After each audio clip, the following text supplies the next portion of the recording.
चला माऊली चला, प्रवचनासाठी लवकर तंबूच्या बाहेर यायचं आहे. कृष्ण कृष्ण हरे हरे हरे राम राम राम हरे हरे. हरे कृष्ण कृष्ण कृष्ण हरे हरे. हरे राम राम राम हरे हरे. हरे कृष्ण कृष्ण कृष्ण हरे हरे. हरे राम राम राम हरे हरे. हरे कृष्ण कृष्ण कृष्ण हरे हरे. हरे राम राम राम हरे हरे. हरे कृष्ण कृष्ण कृष्ण हरे हरे. हरे राम राम राम हरे हरे. हरे कृष्ण कृष्ण कृष्ण हरे हरे. हरे राम चला सर्व भावकांनी प्रयोजनासाठी समोर येऊन बसायचं आहे. हरे कृष्ण कृष्ण कृष्ण हरे हरे. हरे राम राम राम हरे हरे. हरे कृष्ण कृष्ण कृष्ण हरे हरे. हरे राम राम हरे हरे. हरे कृष्ण कृष्ण कृष्ण हरे हरे. हरे राम राम राम हरे हरे. हरे कृष्ण कृष्ण कृष्ण हरे हरे. गौरी विठ्ठल श्री ज्ञानदेव तुकाराम पंढरीनाथ भगवान की जय. माऊली ज्ञानेश्वर महाराज की जय. जगद्गुरु तुकाराम महाराज की जय. सद्गुरु जोग महाराज की जय. गुरुवर्य गोविंद महाराज की जय. पांडुरंग महाराज की जय. महाराज की जय.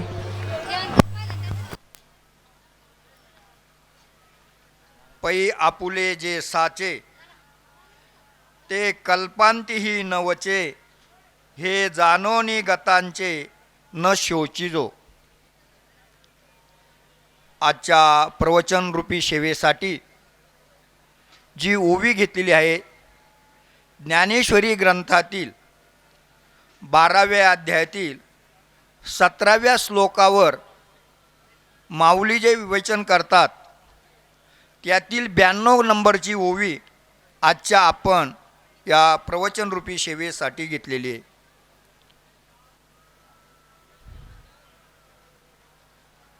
माऊली या ओवीमध्ये जे काही वर्णन करतात ते काही संतांचं वर्णन या ठिकाणी माऊलींनी केलेलं आहे. ते आपण यथामती यथावकाश या ठिकाणी त्या ओवीवर आपण बोलण्याचा प्रयत्न करूया. गजाननं भूतगणादिसेवितं कपित्तजम्बुफलचारुभक्षणं उमासुतं शोकविनाशकारकं नमामि विघ्नेश्वरपादपङ्कजं. महायोगपीठे तटे भीमरथ्यं वरं पुण्डरीकाय दातुं मुनीन्द्रे. समागत्य तिष्ठन्तमानन्दकन्दं परब्रह्मलिङ्गं भजे पाण्डुरङ्गं.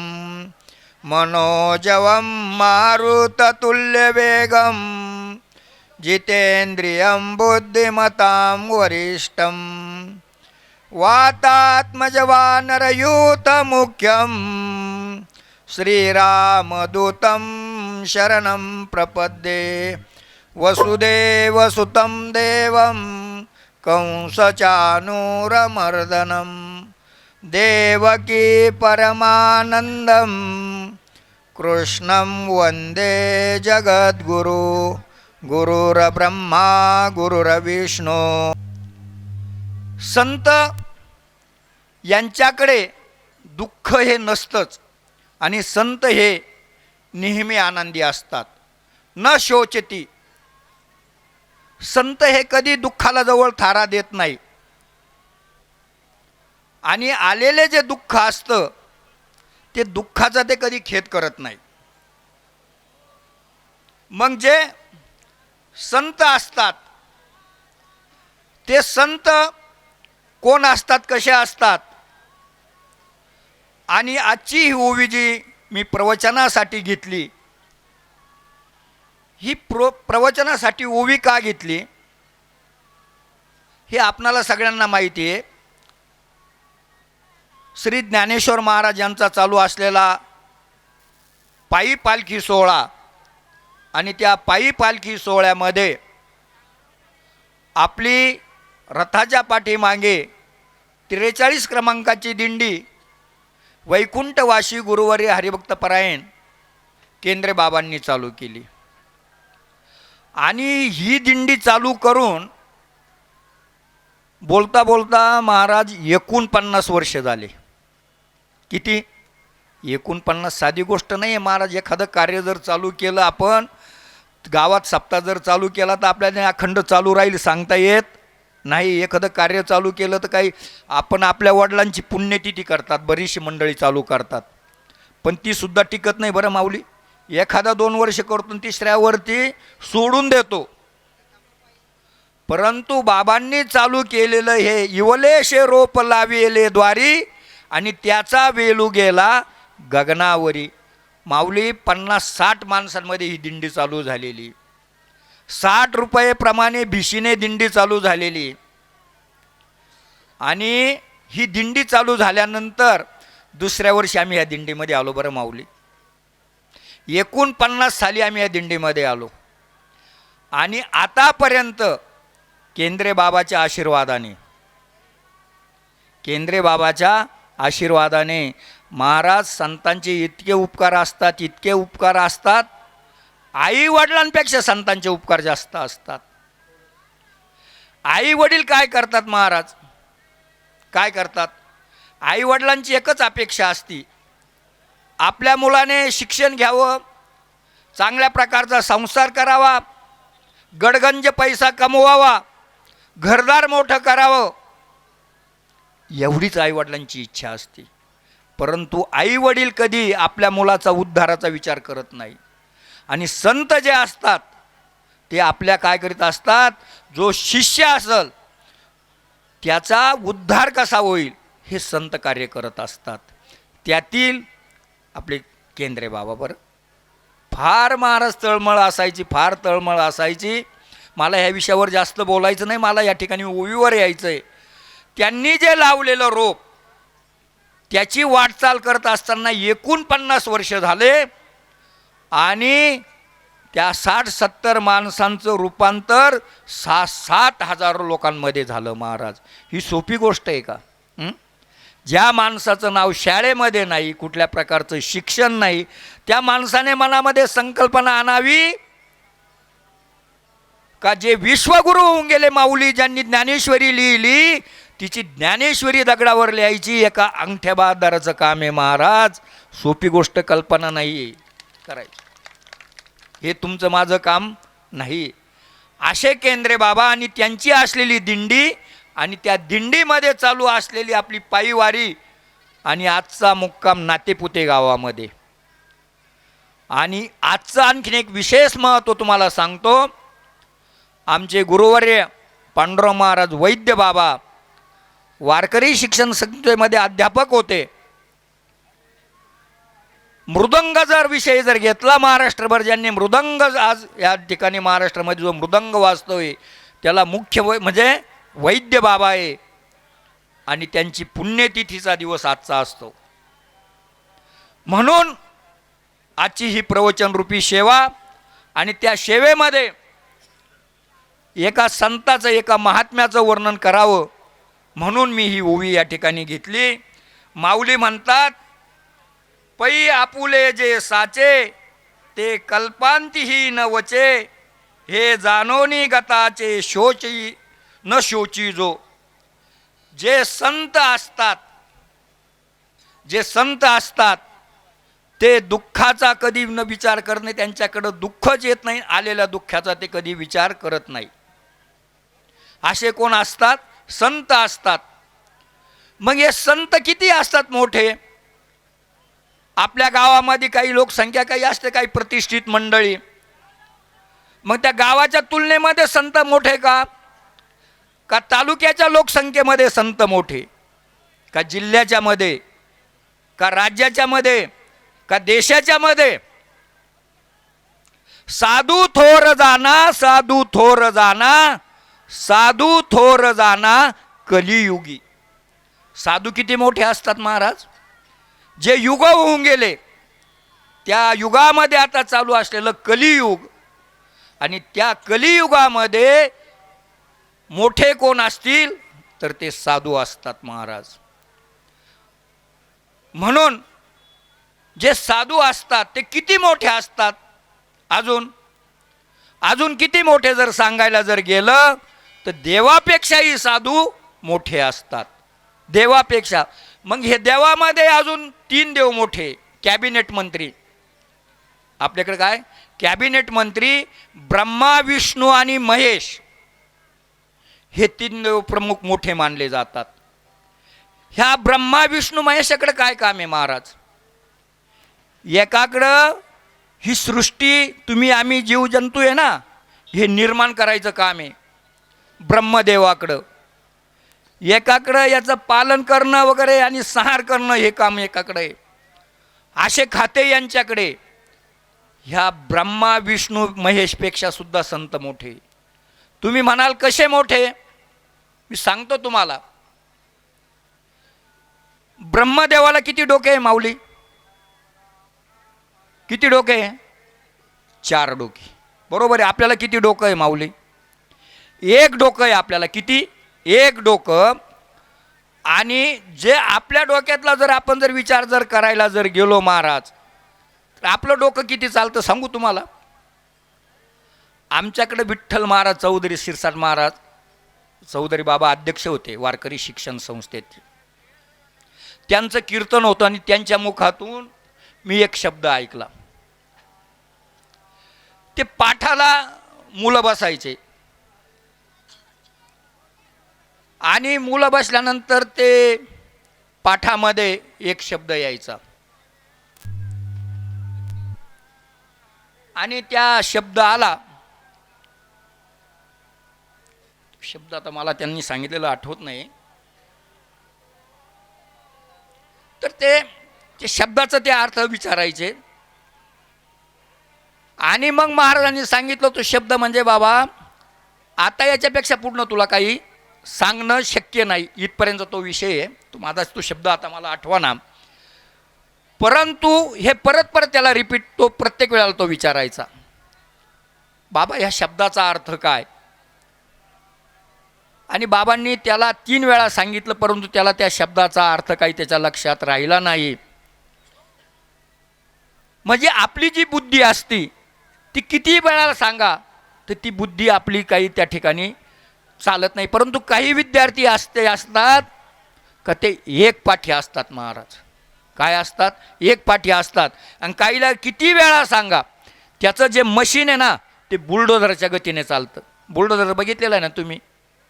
त्याची जी गती असते ना ते बुलडोझरच्या गतीने चालतं. मग तो त्याचा दोष का? नाही नाही नाही. ते भगवंताने त्याला मिळालेली बुद्धीच तशी आहे ना महाराज.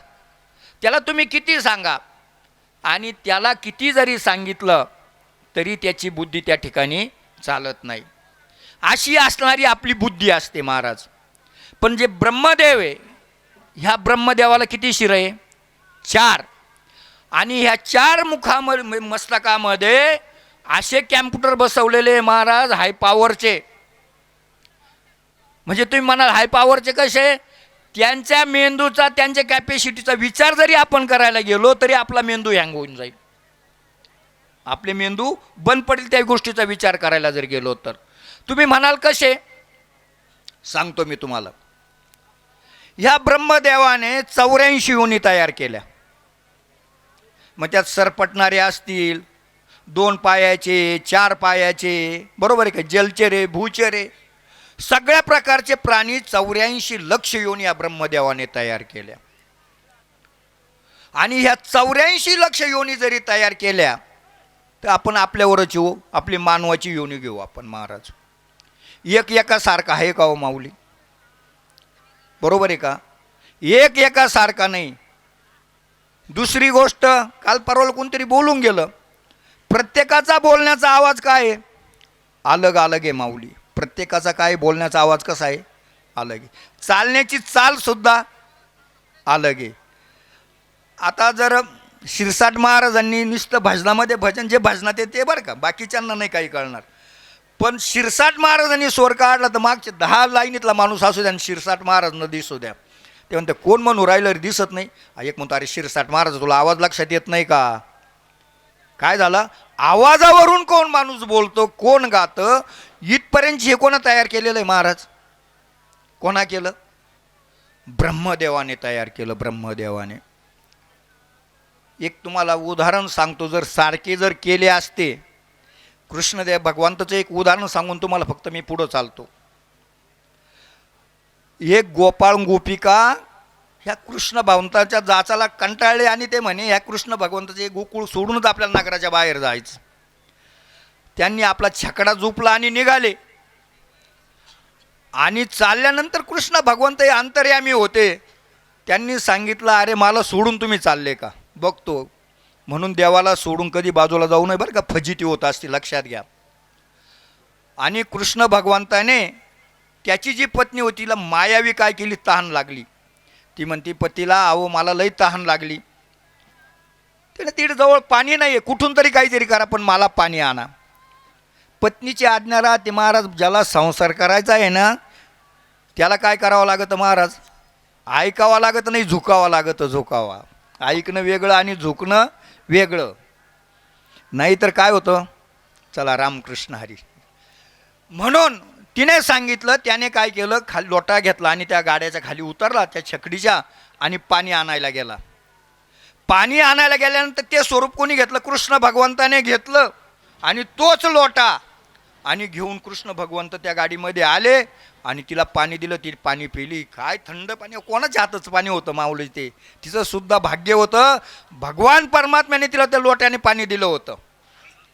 आणि सांगितलं बघ आता आपण लई सुनाट रस्त्याने चाललेलो आहे म्हणे, पण ह्या ठिकाणी आहे ना नकली काय, ह्या ठिकाणची ही जी जागा आहे ना, आजची जागा आहे, भूत खेशच असे राहतात आणि कोणीतरी माझ्यासारखं रूप घेऊन येईल, यात कदाचित आपल्याला दोघायला सावध राहावं लागल.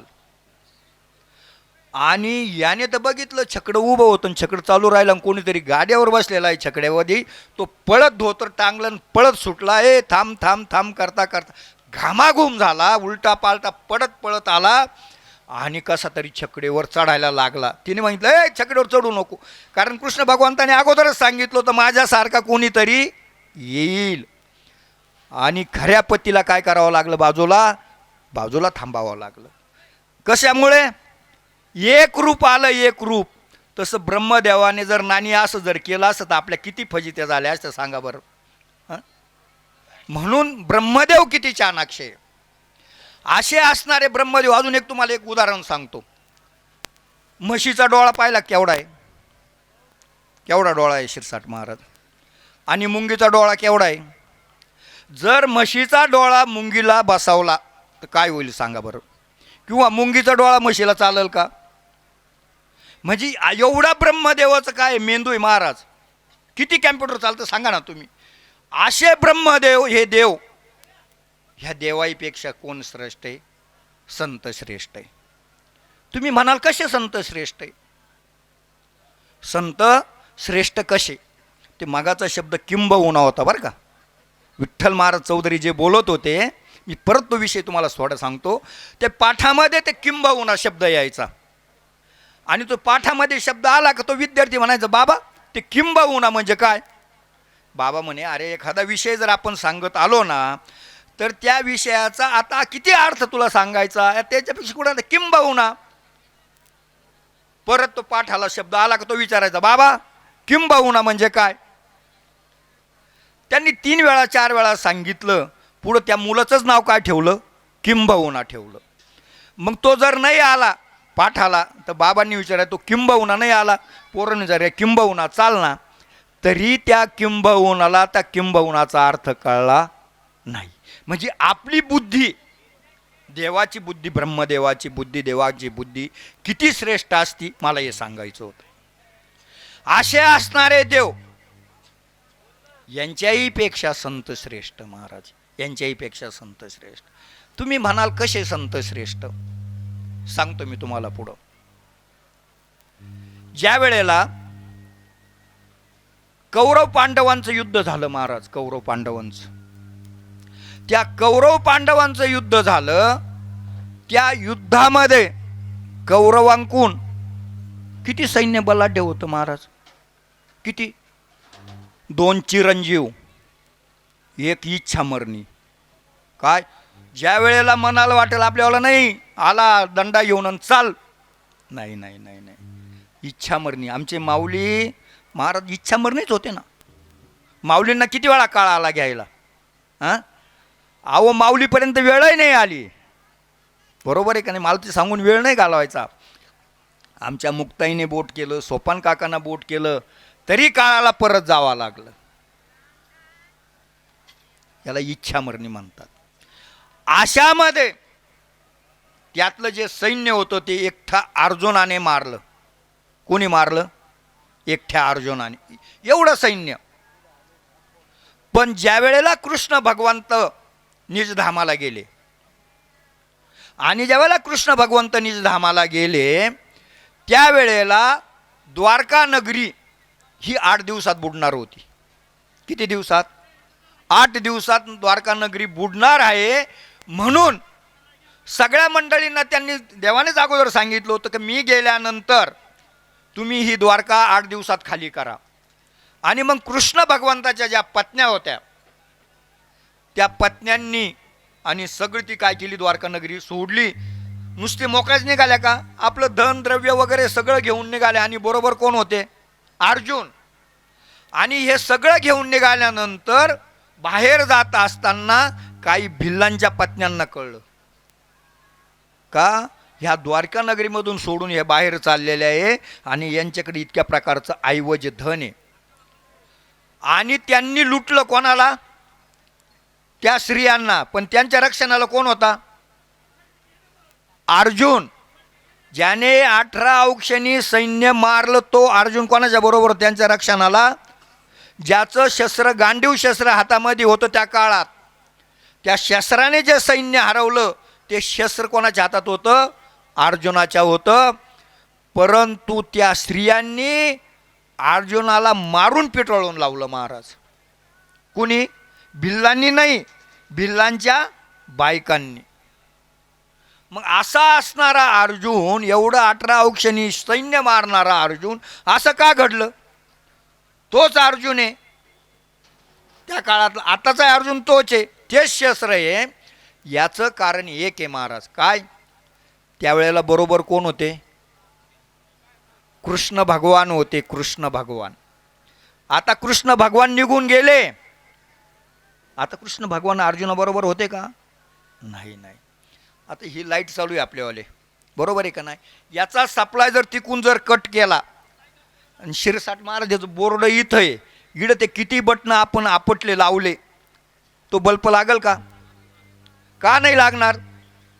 त्याचा करंट टिकून गेला.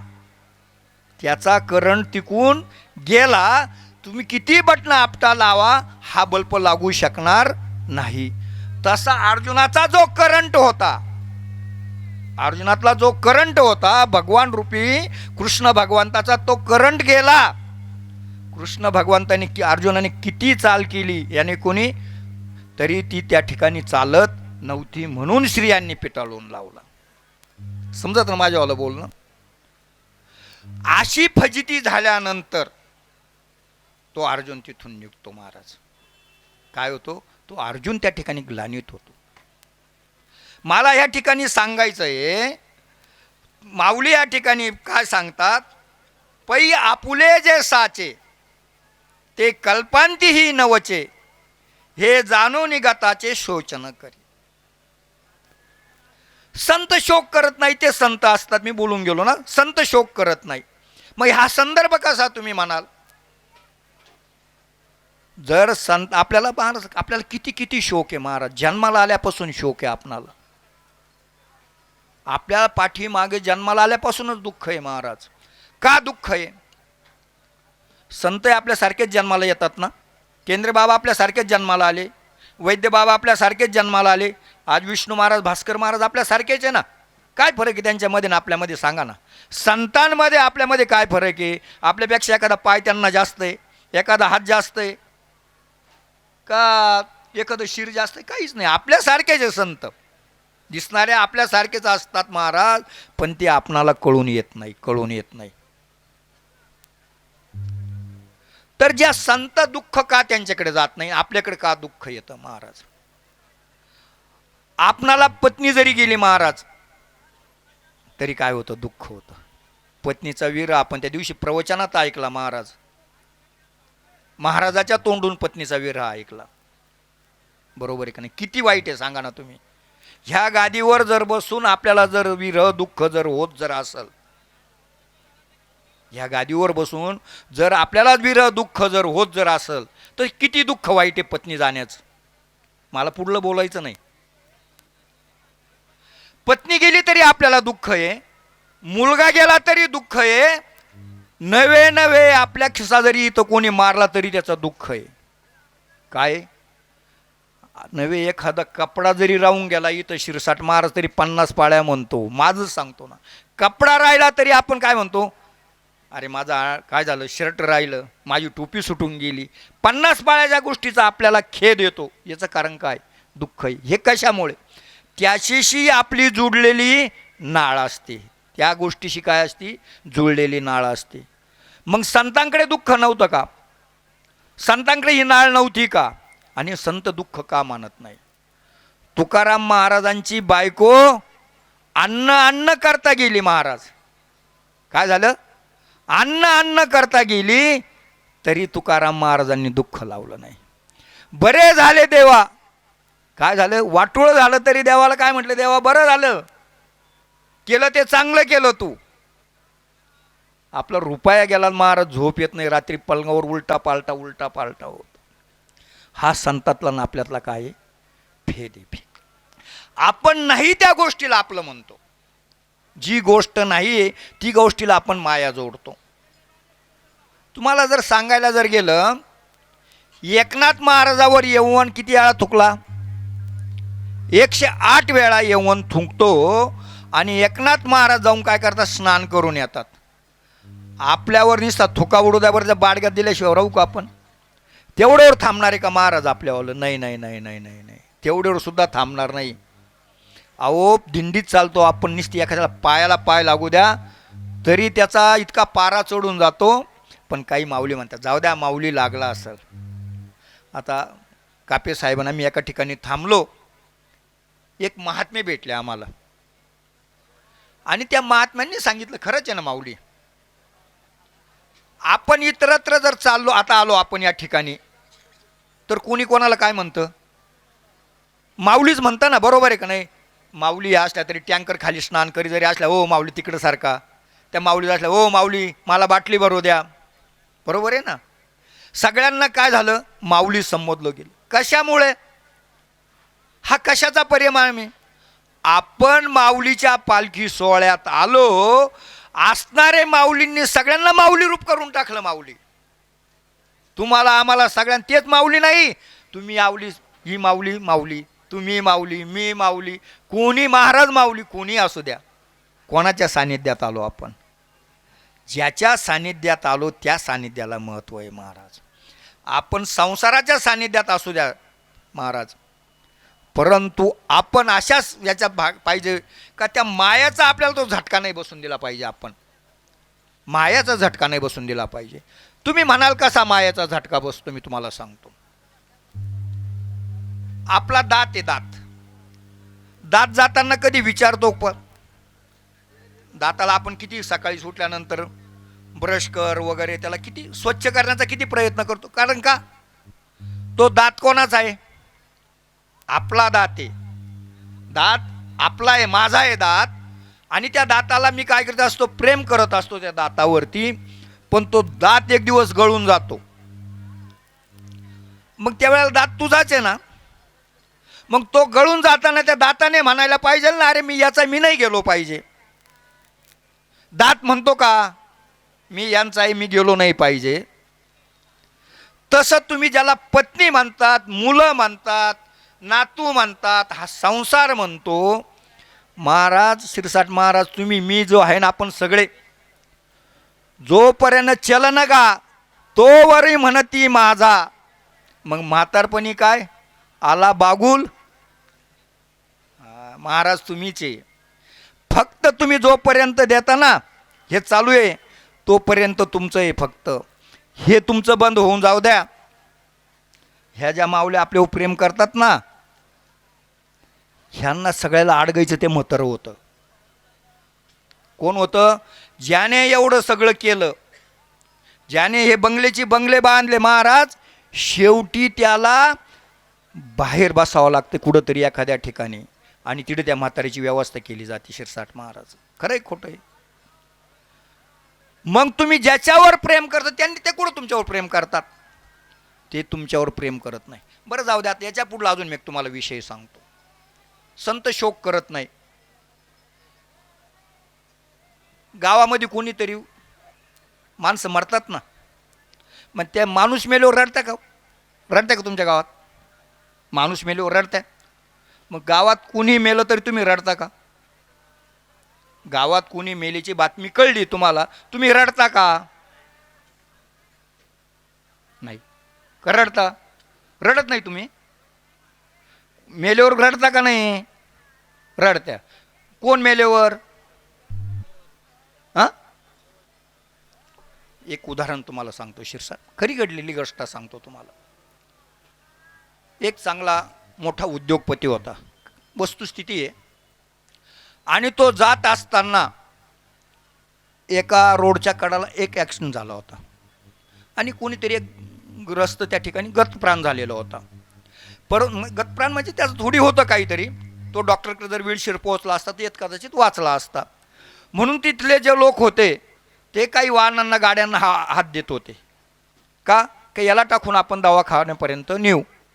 आणि तो उद्योगपती त्या ठिकाणी आला, आणि त्यालाही त्यांनी गाडीला हात दिला. त्यांनी गाडी थोडी कमी केली, सांगितलं की शेट असा असा ॲक्सिडेंट झालेला आहे, एक ग्रस्त आहे, आणि त्याला दवाखान्यापर्यंत नेलं तर तो वाचू शकतो येत कदाचित. त्याने थोड्या खालच्या काचा होत्या त्या वर केल्या, आणि त्याने सांगितलं मी थांबलो असतो, परंतु मला एक मिटिंग अर्जंट आहे, आणि ती मला मिटिंगसाठी मला जायला माझ्याकडे काही वेळ नाही. आणि तो घरी गेला, पत्नीला सांगितलं चहा कर, आणि टी व्ही चालू केला. आणि त्या टी व्हीवरती बातमी येत होती, अशा अशा रोडवरती अज्ञात वाहनाने धडक देऊन अशा अशा पद्धतीचा त्या मुलाचं नाव त्याच्यावर येत होतं, आणि असा असा मुलगा या ठिकाणी ॲक्सिडेंटमध्ये गतप्राण झालेला आहे. त्याचा जो कप होता तो शिरसाट महाराज असा हालत हालत खाली पडला, आणि तसाच मोठमोठ्याने तोंड झोडायला लागला. का त्याला कळलं त्या बातमीवरती की हा जो होता हा माझाच मुलगा आहे. हा गेलेला कोण आहे? माझ्यावाला मुलगा. तो कधी रडायला लागला? कधी? त्याला कळलं हा गेलेला मुलगा माझा आहे. गावात कुणी जर गेलं महाराज तर गप्पा मारत चालतं, सांगतं तो आमका आमका गेला, आणि तंबाखूची पुडी मळायचं काम चालू राहतं. आणि तो काय करतो, तंबाखू सांगून सांगतो त्यांना समोरच्याला का अरे तो अमुक अमुक माणूस आहे ना, तो आता काल चांगला होता, भेटला होता, आम्ही काल बोललो बसलो, आणि तो गेल्याचा निरोप आता काय झाला माझ्या फोनवर आला, आणि तंबाखू चोळून काय केली, तोंडात टाकली. का? तो गेलेला मुलगा त्याचा नाही, ती गेलेली व्यक्ती त्याची नाही. पण ज्या वेळेला गेलेली व्यक्ती आपली स्वतःची ज्या वेळेला कळली, त्यावेळेला माणूस शोक करत असतो, त्यावेळेला माणूस दुःख करत असतो. मग संत का? मग संतात काय फरक आहे? संत ज्याला आपण जे समजतो ना हे माझं आहे, संत त्याला त्याचं समजत नाही. संत त्याला त्याचं समजत नाही. मग संत आपलं काय समजतात? काय समजतात संत? म्हणून का संत आनंदी आहे? संत एकच गोष्ट समजतात का आपला जो शेवट करणारा जो कोण परमात्मा आहे, आपली नाळ कुठं जुळली पाहिजे? त्या परमात्म्याशी आपली नाळ जुळली पाहिजे. आणि जो आपला करणारा आहे आपण काय केलं पाहिजे? त्याचं चिंतन केलं पाहिजे, चिंतन. आणि मग हे चिंतन केल्यानंतर काय मिळतं? महाराज तुम्ही आपण सगळे वारीमध्ये आलेलो आहे. आता आपल्याकडं एवढा समाज चालला, एवढा पालखी सोहळ्याचं बोलण्यापेक्षा आपलंच घरचं बोलू ना, उगाच जगाचं कुठून काय करायचं आहे. बरोबर आहे का नाही? आपला एवढा समाज चालला, ह्या समाजामध्ये दिंडीत किती चालतात? भजनात सगळे चालले दिंडीतच, अख्खी दिंडी पालखी सोहळाचे, पण भजनामध्ये किती चालतात? बरं, त्या भजनामध्ये चाललेले ते एकरूप होऊन भजन गाणारे, म्हणणारे, ऐकणारे किती? त्याच्यातच चालणाऱ्यामध्ये. बरोबर आहे का नाही? पण जो त्याच्यामध्ये एकरूप होऊन गातो, म्हणतो किंवा ऐकतो, त्याचा आनंद आणि बाहेर धक्के खाणाराचा आनंद किती फरक आहे? किती फरक आहे?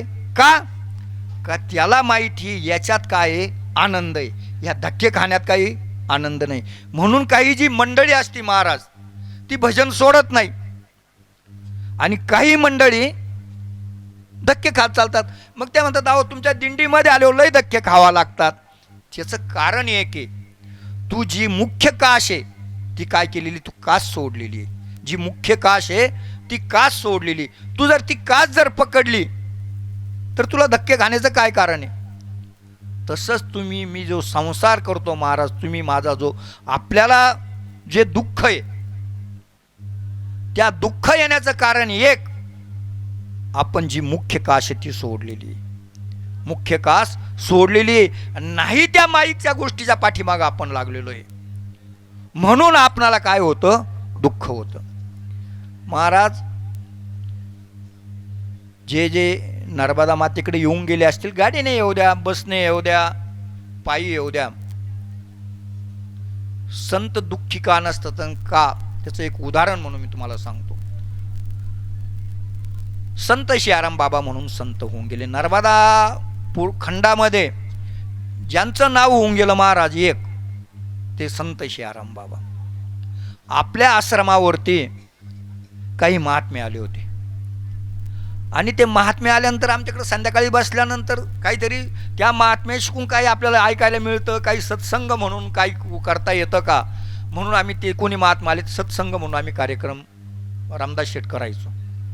आणि ते महात्मे आल्यानंतर मी त्यांना म्हटलं, कुठून आले, कधी परिक्रमा सुरू? काश आहे आप, कब परिक्रमा उठाई आपने? बोले, वो बोले कल शाम को आए, आज सुबह परिक्रमा का चालू किया, हो गई आज. काल संध्याकाळी आले, आज सकाळीच परिक्रमा चालू केली, आणि परिक्रमा आता संध्याकाळी संपली. विचार करण्यासारखी गोष्ट आहे ना महाराज. ज्या परिक्रमेचा 3,600 किलोमीटर 3600 किलोमीटर प्रवास आहे, ते बिचारे फडक्यात आमचे कापे साहेब आहे महाराज. काय सांगावं, मला स्तुती नाही करायची. आपल्याकडं काम किती असतं सांगू का? काय नाही, सकाळी उठतो, चावडीवर जाऊन बसतो, याचं त्याचं धुतो, दुपारी 11ला येतो, खातो, बाज नाही तर कॉट पाहतो, त्याच्यावर ताणून देतो, 2 वाजेपर्यंत झोपतो, 2-2:30ला चहा घेतो, पुन्हा कोणीतरी 2-4 जण जोडीदार पाहतो, त्यांच्या जाऊन टवाळ्या करतो, संध्याकाळी घरी येऊन जेवण करतो, आणि सकाळपर्यंत झोपतो. त्याला जर विचारलं का, वेळ तर पाहिजे ना महाराज. पण आमचे कापे साहेब महाराज इतका मोठा व्याप आहे, इतका मोठा व्याप आहे, त्या माणसाला घरी जर असतं 1 मिनिटाची सुट्टी नाही. मला हे नाही सांगायचं, परंतु असंही असताना परिक्रमा केली 3,600 किलोमीटरची. त्यांच्या संग काही योग मला सारख्याला येड्याला आला चालायचा. पहिल्या छोटा आला, मधी चाललो काही, परत शेवट काही चाललो. आणि मग त्यांना मी एक दिवस प्रश्न केला. आम्ही त्या दिवशी 45 किलोमीटर चाललो होतो शिरसाट महाराज. किती? 45. आणि दगडाचा प्रवास. म्हणलं कापे साहेब, तुम्ही आता जर गेले गावात जर म्हटले आम्ही एक दिवस 40 किलोमीटर बोला, म्हटलं काही ठोक आहे, 40 किलोमीटर कापे साहेब चालतील का हो? बरं तुम्ही, मी जर तुम्हाला म्हटलं एवढे चालले, पटेल का कोणाला? इथं कोणालाच पटणार नाही. तर त्यांचा काही दोष आहे का? नाही. परंतु त्या नादात, त्या भजनामध्ये माणूस चालू शकतो, आणि ती मैया चालू शकते. मला ते नाही सांगायचं. तर मग यांनी तो प्रवास केला. कसा प्रवास केला तुम्ही? त्यांनी सांगितलं, हम हरिद्वार से आए, बोले हमारे गुरुजी हर साल सियाराम बाबा का दर्शन के लिए आते. आणि मग त्यांनी काय सांगितलं, ते म्हणे तुम्ही जायचं नर्मदा किनारे, भट्ट्यान म्हणून गावे, तिथं संत सियाराम बाबा आहे, मैयाचं स्नान करायचं, मैयाची पूजा करायची, जाऊन संत सियाराम बाबाचं दर्शन घ्यायचं आणि त्यांना एक प्रदक्षिणा करायची. काय करायची? एक प्रदक्षिणा करायची. त्या संतांना एक प्रदक्षिणा जर केली तुम्ही, तर अख्ख्या नर्मदा मैयाच्या किनाऱ्याचं चालण्याचं जेवढं पुण्य आहे ना, तेवढं पुण्य नाही, त्याच्यापेक्षा अधिक पुण्य त्या संतांच्या परिक्रमेमध्ये. महाराज म्हणे, कुणी सांगितलं? महात्म्याने महात्म्याचं वर्णन केलं महाराज. मग त्या सियाराम बाबाकडे होतं काय असं महाराज? काय होतं त्यांच्याकडे? संत दुःख का करत नाही, दुःख का नसतं, दुःख संत का आनंदी असतात, मला सांगायचं ते. तर त्या संत सियाराम बाबाकडे फक्त एकच होतं, हातात रामायण होतं. काय होतं? हातात रामायण आणि कायम नामस्मरण जप. हे सोडून काहीच करीत नव्हते. सकाळीच पहाटे 4ला उठायचं, नर्मदा मातेचं स्नान, दुपारी 2 वाजता नर्मदा मातेचं स्नान, संध्याकाळी 6-7 वाजता नर्मदा मातेचं स्नान आणि दिवसभर पूजा. मंत्री येऊ, तंत्री येऊ, पुढारी येऊ, कोणी येऊ, उद्योगपती येऊ, सर्वांना वागणूक सारखीच, सगळ्यांना दर्शन सारखंच, सगळ्यांना प्रसाद सारखाच. महाराज एक कटोरा होता त्यांच्याकडे, एवढा कटोरा, त्या कटोऱ्यामध्ये प्रसाद असायचा आणि लाईनीत जेवढे माणसं आहे तेवढ्याने त्या कटोऱ्यातून प्रसाद देवस तर तो कटोरा संपत नव्हता. तो माणूस शेवटचा संपला का कटोऱ्यातला प्रसाद संपवायचा. सकाळशी एवढा डबा होता चहाचा, त्याला आपण ते किटली वगैरे काय म्हणतो तशी.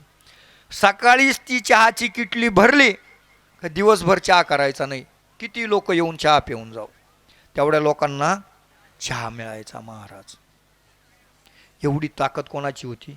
संत सियाराम बाबाची. मग तुम्ही मी म्हणाल त्यांना काय होती? रिद्धी सिद्धी प्राप्त होती, त्यांनी तिचा वापर केला वगैरे सगळं.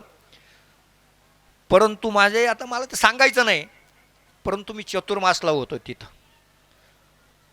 विष्णू महाराज कापे साहेब माझ्याकडे आले होते 5-6 दिवस मुक्कामी भेटण्यासाठी. त्यांनी खूप आनंद घेतला आणि त्या आनंदामध्ये आम्ही त्या ठिकाणी होतो. आणि मग त्यांनी एक दिवस मला संध्याकाळी 10-1 वाजता बोलवायचे काही वेळेला, आणि थोडं आम्ही बोलायचो, बसायचो.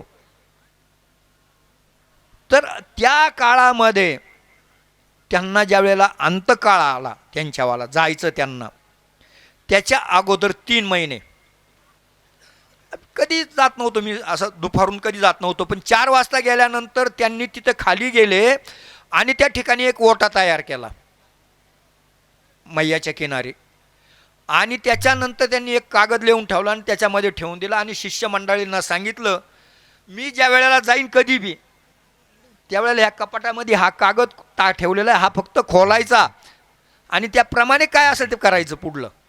आता मी काही तुम्हाला सांगत नाही. आणि त्याच्यानंतर 3 महिन्यांनी देह ठेवला. कोणी? सियाराम बाबांनी. मग त्याप्रमाणे ते कपाट खोलून ते काढलेली डायरी काढली आणि त्याच्यावरती त्यांनी लिहिलेलं होतं, माझा अंतकाल, तारीख, वार, तिथी आणि मोक्षदा एकादशी. मोक्षदा एकादशीला मी सूर्योदयाला 6:05 देह ठेवणार आहे. हे कधी लिहिलं? 3 महिने आधी महाराज, 3 महिने. आणि माझा जो अंतविधी आहे, जो नर्मदा मैयाच्या किनारी जो ओटा केलेला आहे, त्याच्यावरती माझा अंत्यसंस्कार करायचा आहे. आणि तो अंत्यसंस्कार केल्यानंतर माझी रक्षा माझ्या हस्ती ज्या असतील त्या काही मागं शिल्लक ठेवायच्या नाही, त्या संपूर्ण नर्मदा मैयामध्ये विसर्जित करायच्या.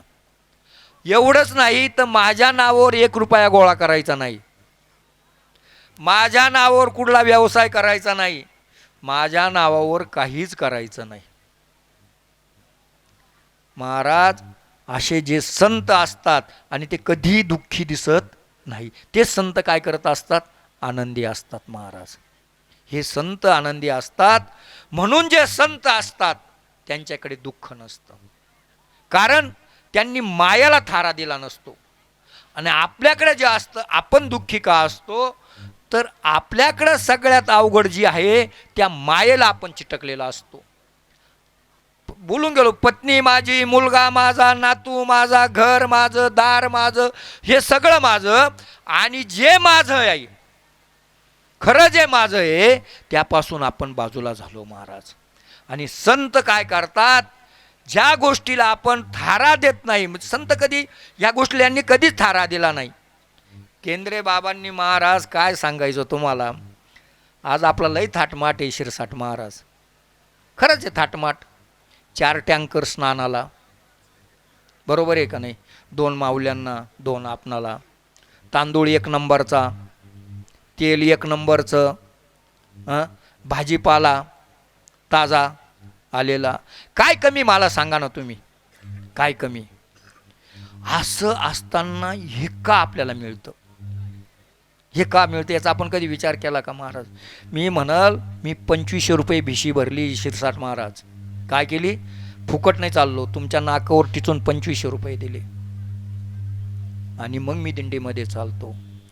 महाराज 2500 रुपयाचा तुम्ही हिशोब करा, 2500 रुपयात काय होतं. दिवसाला 200 रुपयाचे जेवण झाले तुमच्यावाले महाराज. आणि करा 20 दिवसाचे विचार, किती झाले तुमच्यावाले पैसे 200 रुपयाप्रमाणे. माझं गणित कमी आहे, बेदुनी 4,000 रुपये तुमचे निसते राईस प्लेट खाण्यामध्ये गेले महाराज. जिलेबीन, बासुंदीन, गुलाबजाम हे बाजूला सोडा, तुम्ही खायचं हे बाजूला सोडा. तंबूत राहायची तुमची व्यवस्था आहे महाराज. डिझेल वाढलं किती. मीटिंगमध्ये महाराज तुम्हाला सांगतो, मीटिंग झाली आमच्यावाली, मीटिंगमध्ये भिशी वाढवायची का नाही विषय चालला. 15-20 मिनिट त्याच्यामध्ये गेले. 200-400-500 रुपये भिशी वाढवायची. तर एकाही ट्रस्टीची इच्छा व्हायना भिशी वाढवायची, इच्छा व्हायना वाढवायची भिशी. काय करायची, कशी वाढवायची, नाही वाढवायची तर हे चालवायचं कसं, नाही वाढवायचं तर हे चाललं पाहिजे, आणि चालवायचं तर भिशी वाढवायची. कारण आपल्याकडे काही सगळे टाटा बिर्ला नाही आहे महाराज येणारे. याच्यातला 80% मजूर कष्ट करणारी मंडळी. म्हणजे बाकीची तुम्ही मला 20 मंडळी 20% कोण आहे, नाही मला थोडे ते काही ना सदन आहे. परंतु आपल्याकडे केंद्रे महाराजमध्ये येणारी जी मंडळी ही सगळी, आणि असे असणारे बाबाजी ह्या वर्गातले महाराज, अशी असणारी आपली दिंडी, बरोबर आहे का नाही. आणि मग हा आपला संसार हा जोडलेला आहे केंद्रे महाराजांनी, बरोबर आहे का नाही. मग एवढं विश्व तयार केलं बाबांनी, एवढं विश्व तयार केलं. ज्यांनी ज्यांनी बाबांना जवळून बघितलं, बाबांना किती यातना होत्या, किती होत्या सांगा बरं तुम्ही. शिरसाट महाराज आपलं डोकं दुखायला लागलं, गोळी खाल्ली तरी आपण 10 जणांना सांगतो माझं डोकं दुखू राहिलं, काम काहीच नाही, तरी आपण 50 जणांकडे आपली तक्रार करतो, तब्येत बरोबर नाही, तब्येत बरोबर नाही, तब्येत बरोबर नाही. बाबांकडे एवढा व्याप होता, एवढं ज्ञानेश्वरी मंदिर चाललं होतं महाराज, अनेक प्रकारचे आजार बरोबर होते. पण बाबांनी कधी आजाराची तक्रार नाही कोणाकडे केली, केली कोणाकडे. आणि कधी महाराजांचा चेहरा पडलेला बघितला का तुम्ही? हां, अहो महाराज शर्ट कुणीकडं, तर उपरणं कुणीकडं, तर धोतर कुणीकडं. हां, आणि लोकांनी यायचं आणि विचारायचं केंद्रे महाराजची दिंडी कोणती आहे, बाबा कुठं आहे. एकदा तर खरी परिस्थिती तुम्हाला सांगतो, 2-3 जण आले, बाबांनाच प्रश्न केला, बाबा ही केंद्रे महाराजची दिंडी आहे म्हणे. हो बाबा. मग त्या बाबांना आम्हाला भेटायचं आहे म्हणे. बाबा कुठं आहे म्हणे. असतील कुठं तटी, हा त्यांचा तंबू इथं बसा, चक्कर देऊन कुठून तरी येत असतील किंवा कुठंतरी असतील, तुम्ही बसा. ते बसले. 5-10 मिनिटांनी बाबा मागून गेले, तंबूचा पडदा वर केला आणि मध्ये येऊन बसले. ते विचारात पडले, आपण ते यांनाच भेटलो होतो आणि यांनाच विचारलं होतं, हे तीच व्यक्ती आहे, मग बाबा तेच आहे का काय आहे. ते चक्रावून गेले. पण बाबांनी कधी महाराज म्हणून जगले नाही, महाराज म्हणून जगले नाही, महंत म्हणून कधी राहिले नाही. आणि तीच परंपरा आजही चालू आहे बरं का, आजही तीच परंपरा चालू आहे. आमचे विष्णू महाराज असतील, भास्कर महाराज असतील, महाराज व्याप सोपा नाही आहे. हा व्याप आहे ना, हा सोपा नाही आहे. हे जो करतो ना, जावे त्याच्या वंशा तेव्हा कळे. इतर वेळाला नाही काही कळू शकत महाराज, इतर वेळाला नाही काही करू शकत. आणि म्हणून असे असताना बाबांनी कधी त्या गोष्टीचा दुःख मला शरीराला इतकं पिडलं, फक्त एकच बाबांचा ध्यास होता. कोणता होता? ज्ञानेश्वरी मंदिर. बाबांचा ध्यास काय होता? माझं ज्ञानेश्वरी मंदिर पूर्ण झालं पाहिजे आणि वारीत असताना वारकऱ्याची सेवा झाली पाहिजे. त्यांचं प्राधान्य काय होतं? वारकऱ्यांची सेवा आणि ज्ञानेश्वरी मंदिर. परंतु महाराज, नियतीचा खेळ असतो, आयुष्य त्यांचं कमी होतं आणि म्हणून बाबा आपल्यातून निघून गेले. पण काही आणि संत जे राहतात ना शिरसाट महाराज, संत त्यांनाच म्हणतात, संत कधीही एक काम पूर्ण करून जात नाही. ते आपल्या शिष्य परिवारावर काही बघतात, हे काय काय करतात, हे किती दिवा लावतात पाठीमागं. मग राहिलेला दिवा आपण लावायचा आहे का नाही, हे काही सोडलं पाहिजे का नाही, सगळं मुलासाठी आहे. बघा, मी तुम्हाला एक उदाहरण सांगून जातो. एक ग्रस्त होता, जुना गोष्ट म्हणजे एक जुनी काळातली कथा सांगतो तुम्हाला. तो ग्रस्त होता, त्याला एक मुलगा होता महाराज, आणि एक पोरग जर असलं ना महाराज, त्या आईवडिलांना त्याला कुठं ठेवावं, काय खाऊ घालावं, काय काय करावं, अशी त्यांची परिस्थिती तयार होती. त्या मुलाला 1 रुपयाची आवश्यकता असली तर हे त्याच्या 2 रुपये त्याला देतात. त्याला 1 रुपयाची मुलाला आवश्यकता आहे, हे 2 रुपये त्यांना मागायची आत काय असेल ती, आणि ते सगळं मिळत गेल्याला मुबलक मिळत जातं. आणि मग त्याला त्या बाकीची काही किंमत कळत नाही. ते मुलगं मोठं झालं आणि नाही त्या मुलांची संगत लागली महाराज, नाही ते व्यसन त्या मुलाला लागले. पण बाप कष्ट करणारा होता, धार्मिक होता, परंतु मूल बिघडलं. आता काय केलं पाहिजे? मूल तर ऐकत नाही. पण त्याने पत्नीला सांगितलं, अरे आपलं राजा बिघडला गाड्या, आता याला काहीतरी केलं पाहिजे. काय करायचं? चाकुरीवर आणण्यासाठी एक मार्ग तेवढा करून पाहू गो म्हणे. म्हणे काय? मी सांगतो तुला ऐकावं लागलं. म्हणे काय? याला घराच्या बाहेर काढायचं म्हणे. तू म्हणे कसं काय शक्य? तू ऐक, लगेच नाही काढून द्यायचा, 1-2 महिन्यासाठी. ती म्हणे कसा? मी करतो, तू फक्त हा म्हणायचं. म्हणे काय? म्हणे त्याला सांगायचं का आम्हाला मूलबाळ काही होत नव्हतं बाबा, तू नवसाना झाला. ना अगोदर म्हणायची, अरे तू नवसाचा आहे बाबा, तुझ्यासाठी काय केलं. हे वाक्य त्याच्या कानावर होतच. बरं ठीक आहे, म्हणजे मी जे म्हणाल त्याला तो होकारा भरायचा. पत्नीला सांगितलं, ठीक आहे. त्याला बोलवलं, तो आला कुठून तरी. म्हणे राजा इकडे आला, बैस म्हणे खाली बसला. हे बघ म्हणे बाबा, आम्हाला काही मूलबाळ होत नव्हतं, तर तू ते नवसाने फार सायासाने झाला म्हणे. आता तो नवस आपल्याला फेडायचा आहे. आणि तो नवस असा होता का मुलगा 17-18 वर्षाचा झाल्यानंतर तो नवस फेडायचा. आम्ही त्या देवीला कबूल केलेलं आहे म्हणे. तर आता तू 17-18 वर्षाचा होऊन गेला, उलट 1-2 वर्ष जास्त झालं म्हणे, तर देवीचा एखाद्याला कोप होऊन काहीतरी वाईट घडू शकतं.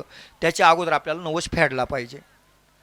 ते आणि पप्पा काय, त्यावेळेला पप्पा नव्हतं बरं का, आता आलं इकडून पप्पा. काय म्हणे? काय म्हणे? काय नाही, सत्यनारायण पूजा करायची देवीची, आणि ती सत्यनारायण पूजा आता आपल्याला करायची. ते पप्पा त्याला काय लागतं, आता जाऊन बाजार करून घेऊन येऊन लगेच सत्यनारायण घालून टाकू, आजची आज, उद्याला कशाला टाईम करायचा. नाही, तसं नाही. 17-18 वर्षाचा झाला म्हणजे तो करता होईल मुलगा, आणि करता झाला म्हणजे त्याने त्याच्या कष्टाने पैसे कमवून आणायचे, त्याच्या कष्टाने आणलेल्या पैशावर तो बाजार करायचा आणि मग सत्यनारायण घालायचं. मुलगा गचावला, आता काय करायचं? पण बघ म्हणे, आता तर पूजा करणं गरजेची आहे. ठीक आहे म्हणे. म्हणे मग आता तू कुठंतरी कामधंदा शोध, काहीतरी कामधंदा कर आणि पैसे आण. तो म्हणे ठीक आहे, आता काम गावात जर करावा तर लाज वाटते, कारण आपण एवढ्या मोठेच लेकरू आणि कसं आपण काम करायचं, दुसऱ्याचे लोक आपल्याकडे कामाला येत्या आणि आपण दुसऱ्या दारात कसं काम करायचं, त्याला लाज वाटायला लागली. तो म्हणे मी इथं नाही, बाहेर जाऊन पैसे कमवून आणतो. ठीक आहे, जा. मग तो म्हणे आता एखादा ड्रेस मला घालायला, नाही म्हणे, अंगावरचा ड्रेस तोच घालून जायचा, दुसरा ड्रेस नाही. ती बोली तशी नाही, नवसात तसंच आहे म्हणे, तुला एकच ड्रेस घालून जावं लागेल. आणि पत्नीला सांगितलं याला 1 टाईमचा डबा दे फक्त. आणि 1 टाईमचा डबा दिला, आणि तो बऱ्याच ठिकाणी, जिकडे आपली ओळख नाही अशा ठिकाणी गेला शिरसाट महाराज.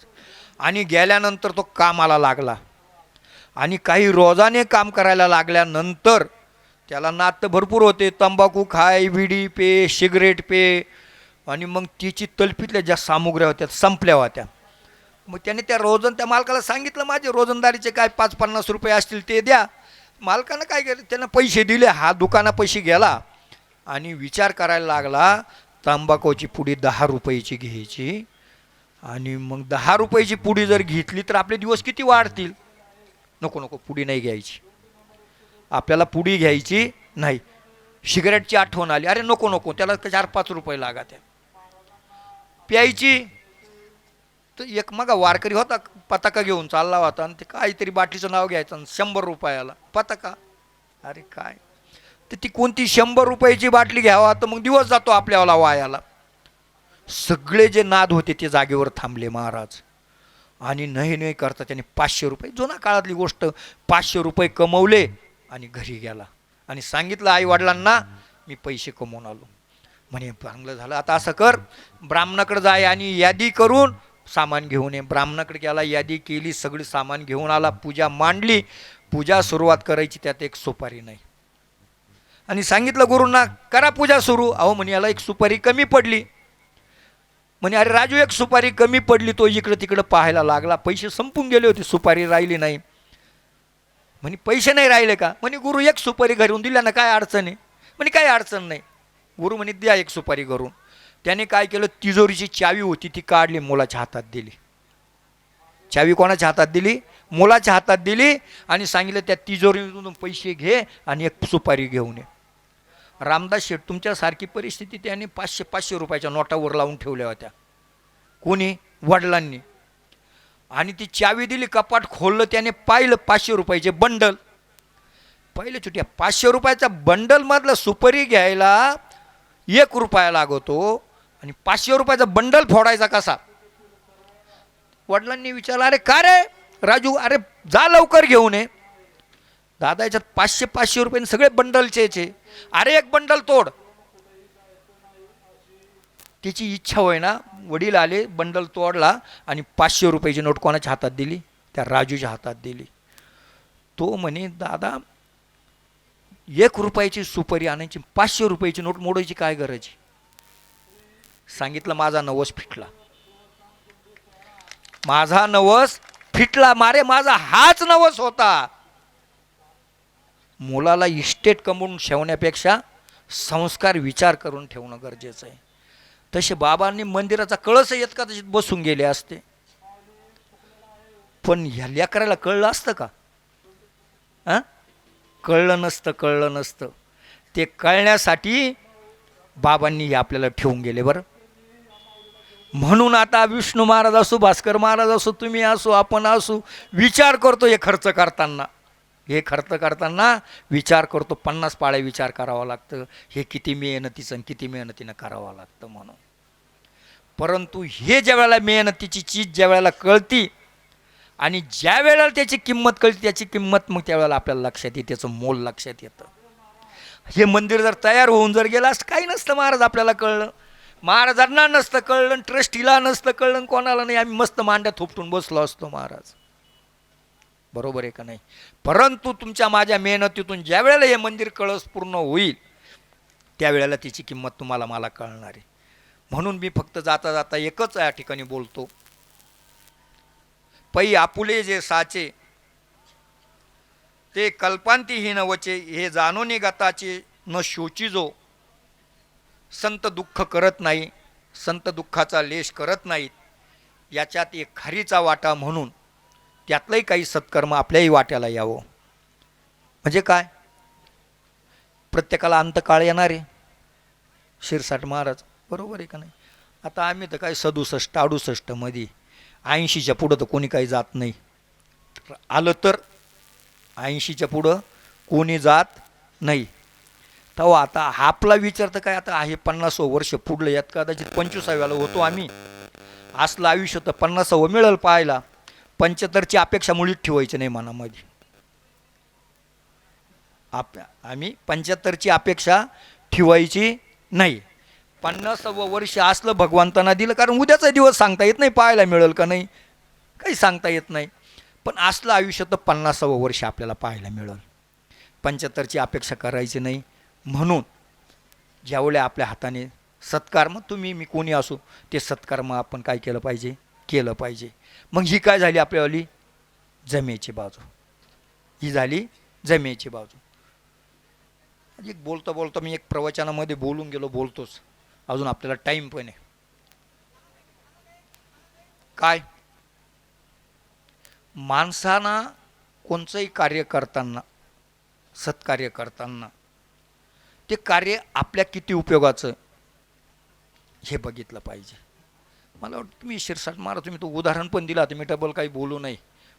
त्या महिमेचं वर्णन आहे ते महिमेचं, म्हणून आता मी त्या ठिकाणी ते बोलत नाही. तुमच्या प्रवचनामध्ये तुम्ही सांगितलं ते माणसाने ज्या वेळेला आपला अंतकाळ येईल आणि तो अंतकाळ जर आपल्याला गोड जर करायचा जर असेल, तो अंतकाळ जर गोड जर करायचा असेल तर त्या अंतकाळासाठी आपण त्या अंतकाळाची व्यवस्था काय केली पाहिजे.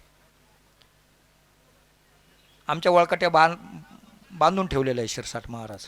फक्त ऑर्डर आली ना हसत हसत निघायचं, कारण जीव कशात अटकून नाही द्यायचा महाराज. तो बा मला एकाने प्रश्न केला होता, म्हणजे मला एक दिवस मंडळीने विचारलं, ते म्हणे तुम्ही हिंडता असं इकडं तिकडं, आता घरी येते नाही जाते नाही काही पुसते नाही काही नाही, पण मला काय त्रास होतो तुम्हाला काय सांगू. वस्तुस्थिती खरी सांगतो बरं का तुम्हाला, हे खोटं नाही आहे. 2014ची गोष्ट तुम्हाला सांगू राहिलो. म्हटलं काय. ती म्हणे कोणी बाया येतात त्या म्हणत्या बाई तुला कसं करमतं, आम्हाला दोघायला 1 मिनटं होत नाही आजूबाजूला गेल्यावर. ते जर घरी जर गेले तर मी वाट वाचते, त्यांच्याशिवाय मला एक घास जात नाही, मलाही त्यांच्याशिवाय जात नाही, आम्हाला जेवण दुटक जमतच नाही. म्हटलं तिला एक दिवस विचारायचं तुम्ही दोघं जण बरोबरच जाणार आहे का शेवट.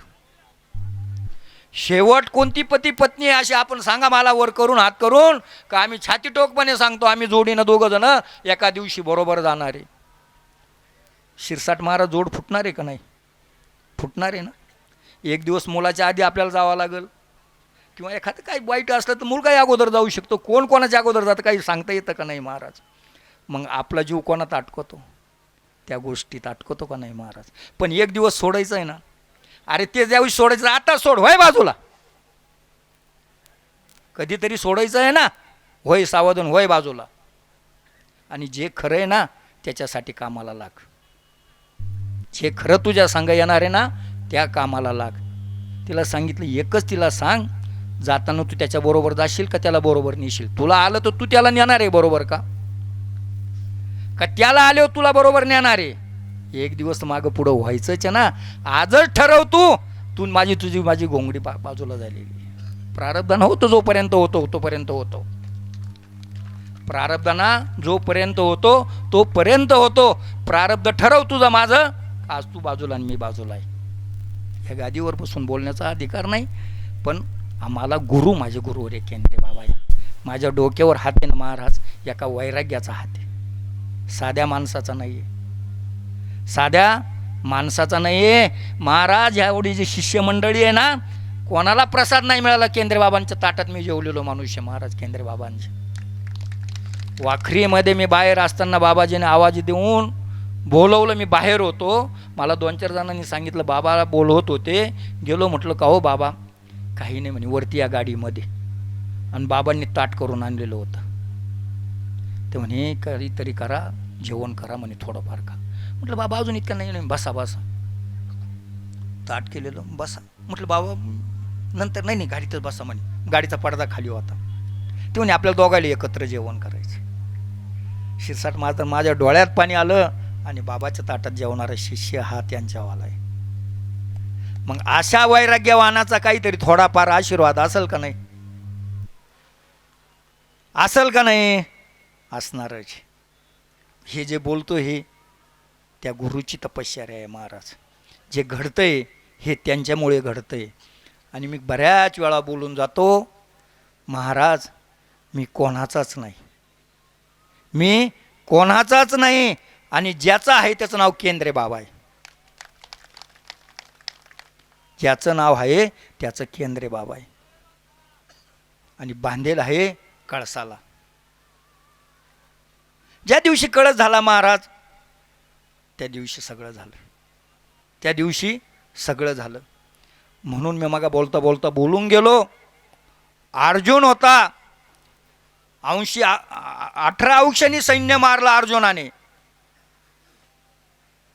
आणि ज्या वेळेला कृष्ण भगवंत गेले, तर भिल्लाच्या बायांनी अपमान करून मारून बाजूला काढावं लागलं का त्यांतला खरा जो पावर होता तो कृष्ण भगवंत गेल्याने त्याचा जो पावर गेला. तसा तुम्ही मी जे कार्य करीत आहे ना शिरसाट महाराज, तुम्ही मी सुद्धा मी करू नका. मी माझ्या सहित सांगतो, मी केंद्रीय महाराजचं अमकं करतो तमकं करतो करू नका. जोपर्यंत ते कार्य घडणारे तोपर्यंत ऊर्जा आपल्यामध्ये राहणारे. आणि ज्या दिवशी ती ऊर्जा गेली संपलं समजायचं. त्याच्यासाठी कोणी मी करण्याचं काही कारण नसतं. हे सगळं करतात. ही ऊर्जा दिलेली ही केंद्रीय बाबांनी आपल्याला ऊर्जा दिलेली आहे आणि त्या ऊर्जेवर आपण उडी मारून राहिलो महाराज. त्यांनी जर ऊर्जा जर काढली ना आपल्यावाली, संपलं. एक खोकडं राहीन. काय राहील? खोकडं राहील. या खोकड्याला काही किंमत राहणार नाही. म्हणून हे जे चाललेलं आहे ना, ही जी ऊर्जा चाललेली आहे ना, ही केवळ कोणामुळे चाललेली आहे? बाबांमुळे चाललेली आहे. हे तुम्ही मी जाणलं पाहिजे. म्हणून या यथामथी आता अवकाश जे बोलण्याचा प्रयत्न केला ते माझ्या गुरुवर्य बाबांचं आहे, वैद्य बाबांचं आहे, केंद्रीय महाराजांचं आहे. आणि जे काही चुकीचं जे असेल ते माझ्या बुद्धीच्या त्या दिवशी महाराज बोलून गेले. ते म्हणे आपल्या चुकाच नाही तर बोलायचं काय कारण आहे? त्यांच्या नसतील चुका, आमचे नट बोलता येईपर्यंतही आमची मजल आहे महाराज. आपल्या वाचेतून कोणाची निंदा घडून जाते, कोणाचं काय घडून जातं, कोणाचं काय घडून. एवढं शुद्ध राहायला महाराज. परंतु एक आहे बरं का महाराज, जेवढं नाही हे जे लेकरू बसलं ना, हे मोठेचं लेकरू आहे. मोठेचं लेकरू आहे. कोणाचं आहे? केंद्रीय बाबाचा शिष्य आहे महाराज. त्या पद्धतीत गुरगुर करणारच आहे. त्या पद्धतीत गुरगुर कुठं करील तुम्हाला सांगू का?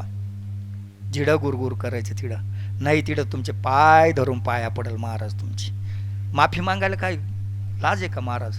पदर पसरायला काही लाज आहे का? काय चुकलं तर केलं पाहिजे ना. आपलं चुकलं तर आपण क्षमा मागितली पाहिजे. पण चूक नसताना एखादा जर म्हणत जर असला तर मग वागाचं लेकरू आहे आम्ही पण. म्हणून हे जे सगळं आहे ही सेवा कोणाची? बाबाची. आणि म्हणून बाबांनी दिलेलं आम्हाला कोणी बसवलं इथं? ह्या गादीवर ह्याच स्थळावर बाबांनी बसवलेलं. आम्ही नाही बसलो महाराज. आम्ही बसलो नाही. आमची बसायची पात्रता नाही, आमची काहीच योग्यता नाही महाराज. तुम्ही रेडा ऐकलेला आहे. माऊलींनी रेडा बोलवला महाराज 4 पायाचा. हे आम्ही सुद्धा रेडाचे, परंतु हा रेडा बसवला केंद्रीय महाराजांनी. हा बसवला केंद्रीय महाराजांनी. म्हणून आम्ही ही गुरगुर करतो. नाही तर आमची काय ताकद आहे महाराज गुरगुर करायची? म्हणून यथामथी आता अवकाश बोलण्याचा प्रयत्न केला. जे बरोबर आहे ते आमच्या गुरूंनी दिलेला प्रसाद. आणि जे काही आमच्या कुठून चुकीचं बोलून गेलं असेल ते आमचा वाचेचा दोष म्हणून आम्हाला परत करा. याच ठिकाणी सांगतो, पुंडलिक वरदे हरी विठ्ठल श्री ज्ञानदेव तुका पंढरीनाथ भगवान की, मावली ज्ञानेश्वर महाराज की, जगद्गुरु तुकाराम महाराज की, सद्गुरु निवृत्तीनाथ महाराज की, गुरुवर्य केंद्रे महाराज की, पांडुरंग महाराज की, सब संतन की जय. आज की आनंद की जय. आता विश्वात्मके देवे येणे वागज्ञ तोषावे, तोषोनी मज द्यावे पसाय दानय. जे खळांची व्यंकटी सांडो, तया सत्कर्मी रती वाढो. भूता परस्परे पडो मैत्र जीवाचे, अंचे तिमिर जावो.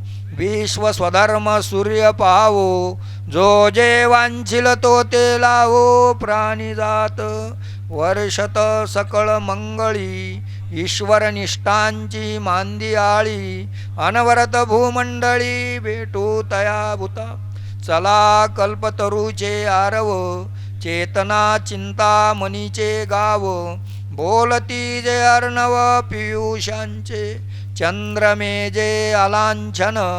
मार्तंड जे तापहीन, ते सर्वाई सदा सज्जन. सोय रे तू किंबहुना सर्व सुखी, पूर्ण होवो नीती लोकी.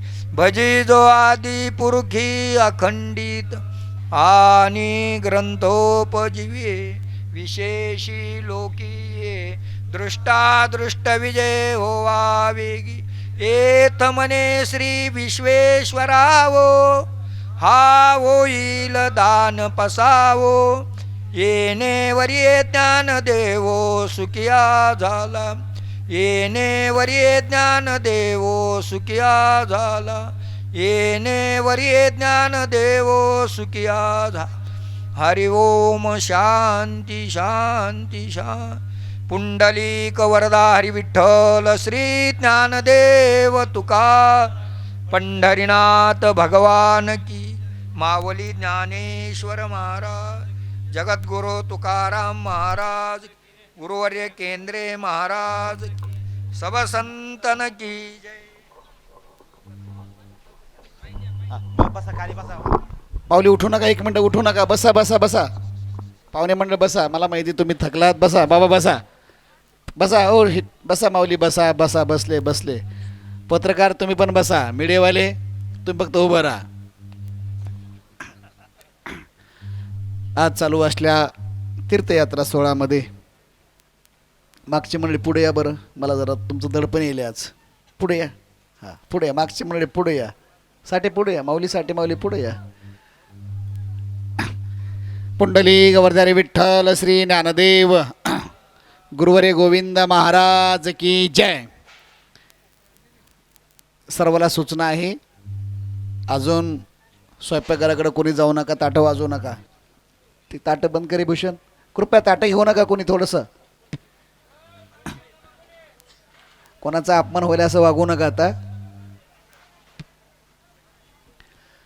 चालू असल्या पायी यात्रा सोहळ्यातील अगदी आपला थोडा प्रवास बाकी आहे. आत्ता बघता बघता आपण 2 ते 3 दिवसच आपण एकत्र आहात. त्यापैकी 2 दिवसाचा प्रवास आपला एकत्र आहे. नंतर आपण किती जरी ठरवलं एकत्र येण्याचं तरी मला वाटते कोण जाणे कोणाघडी उपासना, कोण कुठे कोणत्या जिल्ह्यात हे सुद्धा वारी संपल्यानंतर आपण जातो.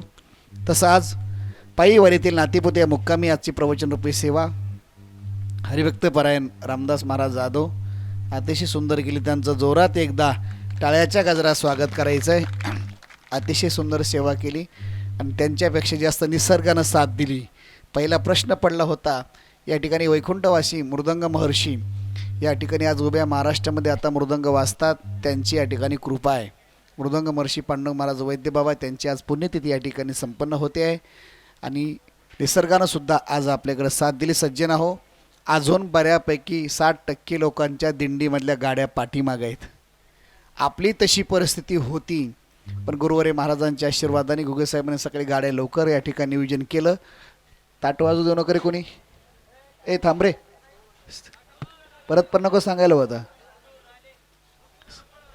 या ठिकाणी तशी परिस्थिती आपली होती, पण या ठिकाणी आपली यंत्रणा थोडी तगडी असल्यामुळं आणि तुमचं या ठिकाणी सर्वात जास्त प्रेम असल्यामुळं तंबूवर, म्हणून या ठिकाणी अगदी सुंदर व्यवस्था झाली. फक्त अगदी आता स्वयंपाक झालेला आहे, सर्व तयारी आहे, पण थोडं आपलं कर्तव्य अतिथी देवो भव.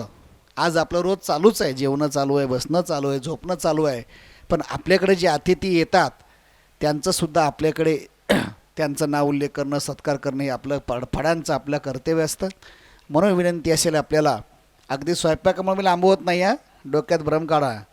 स्वयंपाक झाला आहे, मलाही बोलायची इच्छा नाही आहे, कारण माझाही आवाज थोडा बसला आहे या ठिकाणी. तरी पण या ठिकाणी आपल्याकडे हा सुंदर असा प्रवास आहे. आणि या प्रवासामध्ये आज माऊलीच्या कृपेने आता मगाशी 4-5 दिंडेवाला भेटून गेले. यंत्रणा बघून या ठिकाणी स्वयंपाकच चालू. म्हणजे आमच्या गाड्या तिकडे, त्यांना मला जेवायला या. म्हणजे आम्ही एकटे येऊ का? म्हणजे एकटे नका येऊ, तुमच्या पताकावालेच या. काही कमी नाही आपल्याकडे. लक्षात ठेवा, बाबांच्या आशीर्वादाने अख्खी दिंडी घेऊन या. म्हणजे आमचे 400-500 लोक आहेत, मला 500 नाही 2000 घ्या, काही काळजी नाही. का देणारे आमच्याकडे भरपूर आहेत, खाणारे भरपूर आहेत आणि बाबांचे आशीर्वाद मोठे आहेत. तर म्हणून या ठिकाणी विनंती आपल्या असेल, अगदी आता थोड्या वेळामध्ये आज आपण या जागेवर आहात. या जागेचे मालक रावसाहेब पांढरे, जागा मालक कुठे असतील आपण पुढे यायचं आहे. या ठिकाणी आपण सर्वात महत्त्वाचं नातेपुतेला जागेची व्यवस्था या ठिकाणी गजभाऊ थोरात फोन लागतोय का बघा त्यांना. एकदा रिवर्स या ठिकाणी ज्या जागेवर आपण आज ही पूर्ण जागा या ठिकाणी आज आपल्याकरता दिली त्यांच्याकरता एकदा जोरात एकदा टाळ्याच्या गजरा स्वागत करायचं आहे. दुसरी महत्त्वाची सूचना, इथे या ठिकाणी आज आपण दिंडीमध्ये बरेच या ठिकाणी भाविक या ठिकाणी आलेत. सज्जना हो, एकल्याचा नव्हे खेळ म्हणून मेळ जमविला. ही तीर्थयात्रा करत असताना जवळजवळ 28 दिवस या ठिकाणी माझी गाडी चालू होती. 28 दिवसापासून प्रत्येकाच्या भेटीगाठी करत असताना जवळजवळ 38,200 रुपयाचं डिझेल लागलेलं फिरायला. फक्त या ठिकाणी वारीच्या सोबतीला 38,200 रुपयाचं डिझेल या ठिकाणी ही जोडाजोडी करायला. आणि या ठिकाणी जोडाजोडी करत असताना सर्वात महत्त्वाचं आहे, देणारे देतात, पण थोडंसं या ठिकाणी खरेदीसुद्धा या ठिकाणी करत असताना पूर्ण नियोजन आपण करत असतो. तर यावर्षी या ठिकाणी घुगेसाहेबांचे चिरंजीव त्यांनी स्वतः घुगेसाहेबांनी त्यांच्या बँकेची निवडणूक होती, पण वारीमुळं आज त्यांचं मतदान होतं. आज स्वतः फॉर्म होता, मी बघितलं. त्यांचे चिरंजीव त्यांना मी सांगितलं, आता दादा तिकडं असतील, शिवाभाऊ तुम्हाला नियोजन थोडं करावं लागेल. ते महाराज काळजी करू नका, यावर्षी संपूर्ण पिठाचं दळणसुद्धा फक्त 15 क्विंटल दळण या ठिकाणी बाळासाहेब हिंगे पाटील यांनी अवसेरला दळलं आहे.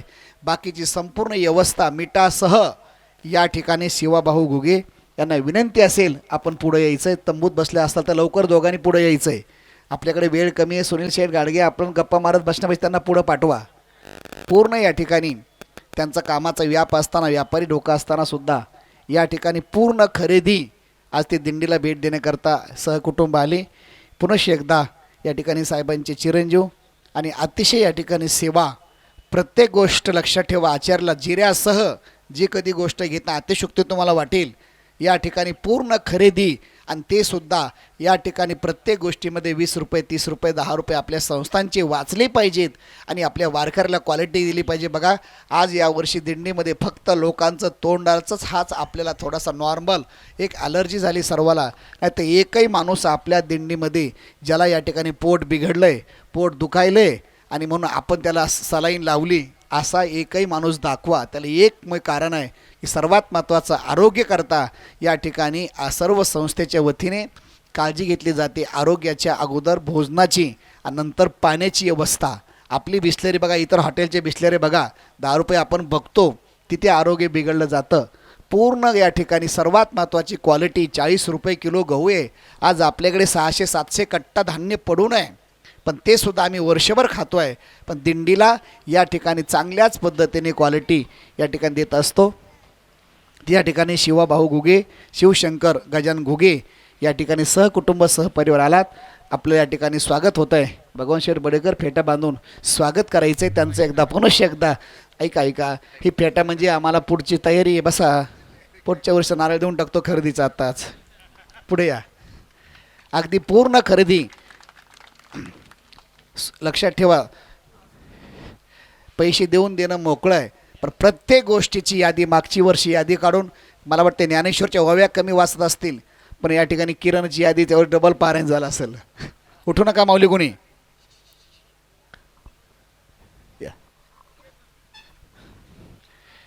या एक जण महिला या ताईचं स्वागत करायला. तिथल्या या नानी या, 2-3 महिला या. या ठिकाणी ते सुद्धा आज चालण्याकरता एक दिवस त्यांच्या संपूर्ण या ठिकाणी परिवार म्हणजे पुढंसुद्धा ती परंपरा वैकुंठवासी गुरुवारी महाराजावर नितांत प्रेम यांच्या आजीचं म्हणजे साहेबांच्या आईचं होतं. आणि आता ही 3री पिढी या ठिकाणी 4थी परंपरा या ठिकाणी ते सुद्धा दिंडीत आहेत. या ठिकाणी ताईंचं सुद्धा या ठिकाणी स्वागत होत आहे. पुढे येणार आहे ना. या ठिकाणी पुढे या. सांगून आलेली मंडळी, सांगोलाकर मंडळी, आपण पुढे यायचं आहे. या श्रीरामांना मापर या, स्वागत करा. या अण्णा या शिवगाव उघडी, उगाव शिवडीचे श्रीरामांना मापारी या, लवकर या, पुढे या.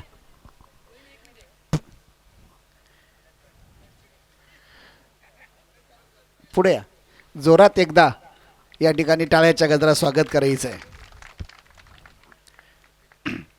त्या समवेत सांगोलाकर मंडळी, सुरेशजी फुले साहेब अतिशय या ठिकाणी दरवर्षी वारकऱ्याला वैकुंठवासी गुरुवारी महाराजसोबत दिंडीत चालले आणि आज बऱ्यापैकी 400-500 वारकऱ्यांना भाकरी, प्रत्येकाला या ठिकाणी भाकरी ठेसा घेऊन बसा, पुढे बसा, प्रत्येकाला घेऊन या ठिकाणी आलेले आहेत. टँकरला सहकार्य करा, थोडंसं टँकरवाले पार्किंग लवकर करून घ्या. नेवासेकर या ठिकाणी थोडं मागे पुढे बघा, लगेच जागेवर पार्किंग करून घ्या, पुन्हा डिस्टर्ब नाही झाला पाहिजे काढायला. या ठिकाणी अतिशय मोठी सेवा सांगोलकर मंडळीची, त्यांच्याकरता सुरेशजी फुले साहेब गुरुवारी महाराजसोबत अनेक वर्षे दिंडीत चालले आणि आता त्यांचा परिवार त्यांचेसुद्धा या ठिकाणी दिंडीत चालत आहेत. त्या समवेत इथे जामनेर तालुका जळगाव जिल्हा इथून आज 80-90 तरुण वर्ग, व्यापारी वर्ग, डॉक्टर क्षेत्रातील, औद्योगिक क्षेत्रातील, राजकारण क्षेत्रातील इथे या ठिकाणी संदीप शेठ वाघ त्यांचे सर्व सहकारी मित्र, आपल्या विनंती असेल जामनेर तालुका फत्तेपूर आज दिंडी करता या ठिकाणी बरेच लोकांचं सहकार्य, जवळजवळ 130-35 क्विंटल धान्य या ठिकाणी अनेक लोकांचं, त्यामध्ये त्यांचासुद्धा सिंहाचा वाटा आहे. संदीप शेठ वाघ त्यांचे प्रतिनिधी आपण पुढे यायचं आहे. या ठिकाणी राजू ढेवळे साहेब कृषी अधिकारी जामनेर, बंडे साहेब ते सुद्धा कृषी अधिकारी जामनेर, संदीप पाटील जामनेर उद्योजक, दीपक कासार जामनेर उद्योजक, दिलीप कुमावत जामनेर उद्योजक यांना विनंती असेल आपण पुढे यायचं आहे आणि या ठिकाणी आपलं या ठिकाणी शाल देऊन स्वागत होत आहे. संजूभाऊ तांबे आपण पुढे या स्वागत करण्याकरता. चला संजूभाऊ तांबे, अविनाश बडेकर त्यांचं स्वागत करायचे पट लवकर. संजूशेठ तांबे तंबू मॅनेजर या लवकर या. या जामनेरकर मंडळी या. सोनूने अण्णा या, सोनूने अण्णांच्या हस्ते या ठिकाणी स्वागत होत आहे. सोनू टँकरची आमची अतिशय सेवा, पुढे या लवकर या. कोणी उठायचं नाही स्वयंपाक, एक तुझा ताट वाजलं नाही पाहिजे सांगितल्याशिवाय. या ठिकाणी सर्व त्यांचे जामनेरकर सहकारी संदीप पुढे या. अतिशय या ठिकाणी आज दिंडीमध्ये 40-50 व्यापारी मित्रमंडळ या ठिकाणी त्यांचं जोरात एकदा टाळ्याच्या गजरात स्वागत करायचं आहे. या ठिकाणी त्यांचा शाल देऊन स्वागत होत आहे. त्या समवेत इथे आज मंदिरामध्ये पाणी आलं होतं, पण स्वतः निफाडवरून शिवरे या ठिकाणी बबनजी सानप 6-7 कट्टे धान्य आपण तिथून आज माणसाला चालणं होत नाही तरी इथं आणलं आहे. या ठिकाणी बबन नाना सानप यांचं या ठिकाणी स्वागत होतं आहे. रामदास शेठ खिल्लारी आपण स्वागत करायचं आहे. या लवकर या. या अण्णांच्या या या या या ठिकाणी त्या समवेत कोण राहिले जामनेरकर या तिकडे बघा आणि सत्कार मूर्ती समोर बसा. समोर या, समोर या, पाहुणे मंडळी बसा, समोर बसा. या ठिकाणी समोर बसा. अकलापूर आलेले चौधरी इथे भेट देण्याकरता अगदी या ठिकाणी विद्यार्थी अवस्थेपासून आमच्या संस्थाने आजचं प्रेम आहे. चौधरी अकलापूरकर आपण कुठे असाल या ठिकाणी तिथे या ठिकाणी यायचं आहे. त्या समवेत या जागेचे मालक सुनील शेठ गाडगे, सुनील शेठ गाडगे आपण पुन्हा वारंवार विनंती आपला या ठिकाणी स्वागत करा. अण्णा यांचं अकलापूरकरचं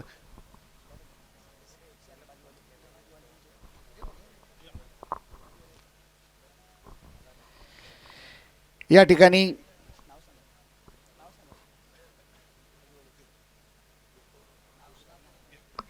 तुषारजी ननावरे यांनी सुद्धा आज इथं स्थानिक नातेपुते आहेत, त्यांनी सुद्धा आज आपल्या दिंडीला या ठिकाणी सहकार्य केलेलं आहे. त्यांना या ठिकाणी धन्यवाद देतो. आणि रावसाहेब पांढरे ही पूर्ण जागा पुन्हा एकदा विनंती आपला असेल लागतो फोन ठीक आहे. धन्यवाद त्यांना. या ठिकाणी ते त्यांचा फोनाला भाऊंना पंक्ती सुरू करा त्यावेळेस मी येतो जरा थोडं बाहेर. त्यांना अनेक स्वागत आहे. सर्व सज्जन हो, या ठिकाणी अतिशय हा महत्त्वाचा विषय आहे.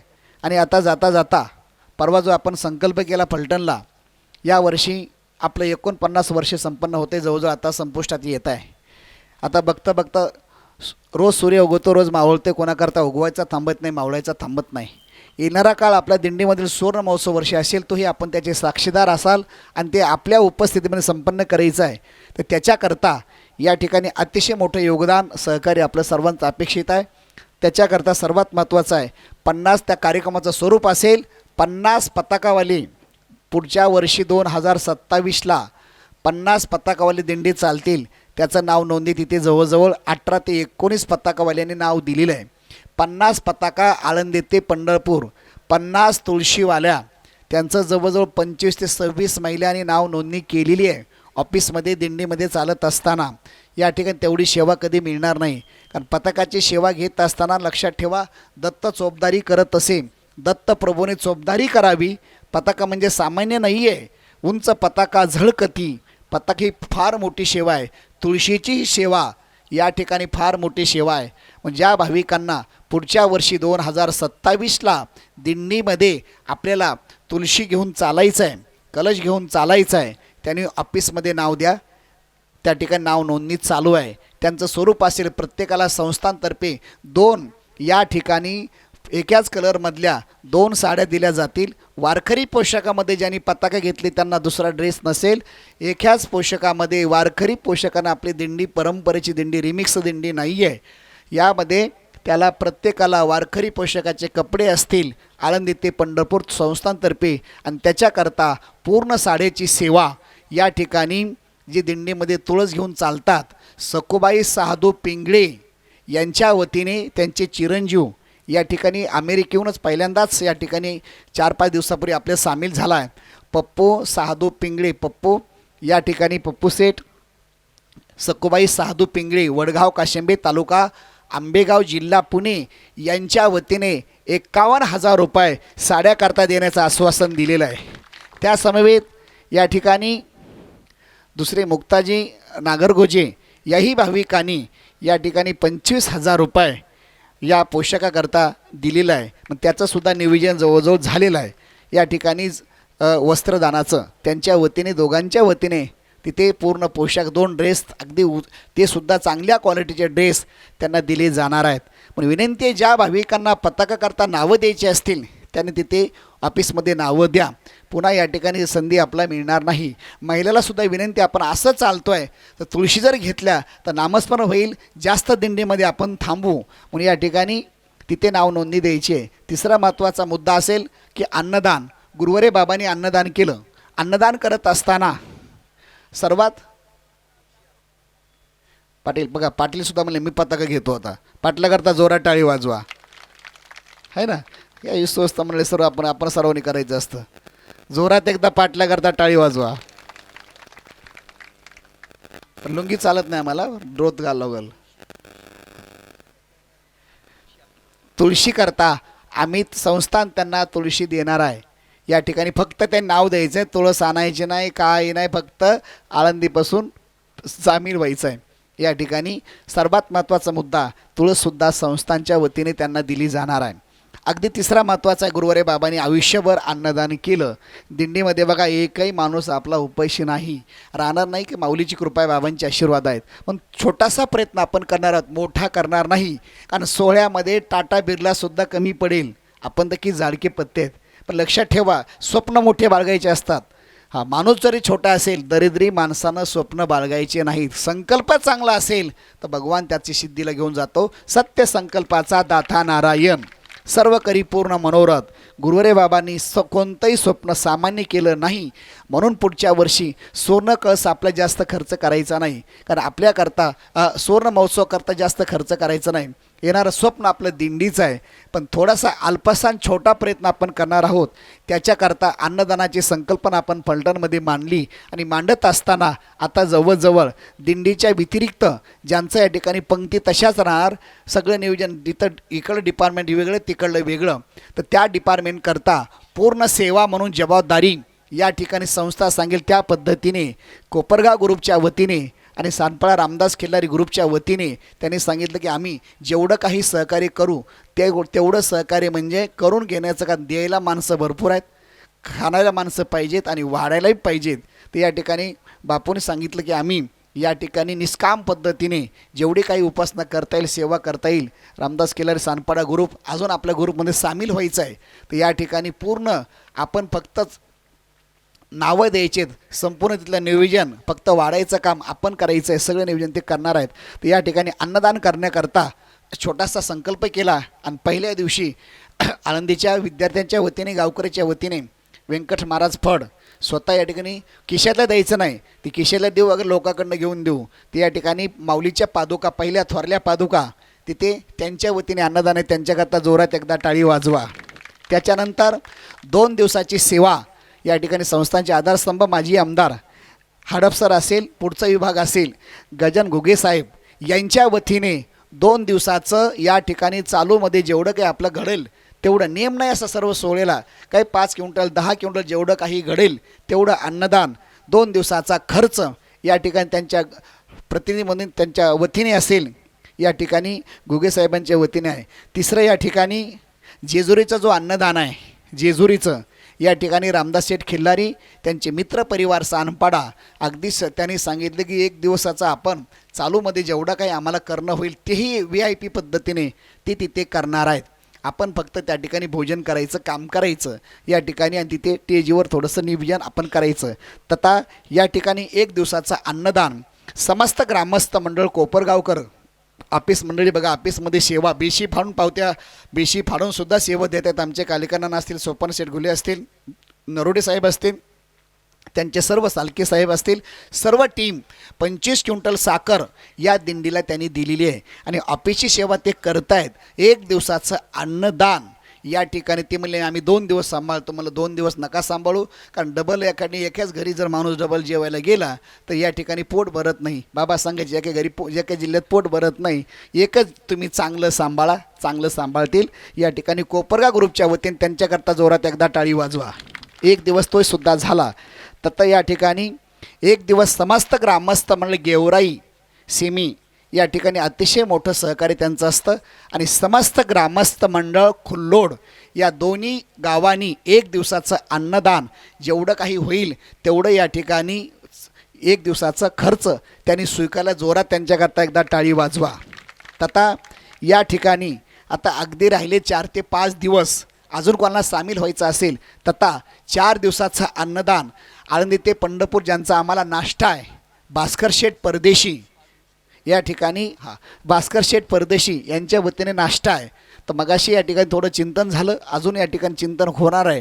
तर या ठिकाणी अन्नदानाची सेवा एकाच ग्रुपने 5 दिवस जेवढं काही अन्नदान लागेल, पण त्यांना 4 दिवस देणार आहात तर 5 दिवस असतं 5 दिवस आहे. तर या ठिकाणी जे हनुमान मित्रमंडळ तथा भास्कर शेठ परदेशी यांच्या नियोजनाखाली 5 दिवसाचं अन्नदान वारीमध्ये चालूमध्ये आपला जो संकल्प आपण केला आहे 5 दिवसाचं अन्नदान या ठिकाणी नातेपुतेपासून पुढे किंवा मागे पुढे आपण एखादा दिवस सांगत पुढेच या ठिकाणी पंढरपूरपर्यंत मठात जाईपर्यंत 1 दिवसाचं सत्र, 5 दिवसाचं अन्नदान विंचूरकरांनी सांभाळे. त्यांच्याकरता जोरात एकदा टाळी वाजवा. आणि या ठिकाणी आमचे पाटलांनी आता प्रवचन पाडलं आपलं आहे का नाही काही काला सांगितलं. वा वा. या ठिकाणी समस्त ग्रामस्थ मंडळ धारणगावकरांच्या वतीने किंवा अजून त्यांना सहकारी पुढे चर्चा होईल. या ठिकाणी 1 दिवसाचं अन्नदान या ठिकाणी नाही धारणगावकरांनी दिलं तर पाटला सांगायचं तुम्ही आम्हाला खाऊ घाला, आम्हाला काय घ्यायला आणि द्यायला वाजवा रे वाजवा. या ठिकाणी पाटलातर्फे नाही आहे, ग्रामस्थ मंडळीच्या वतीने धारणगाव तालुका निफाड जिल्हा नाशिक यांच्या वतीने 1 सत्र अन्नदान आहे. त्यांच्याकरता जोरात एकदा टाळी वाजवा.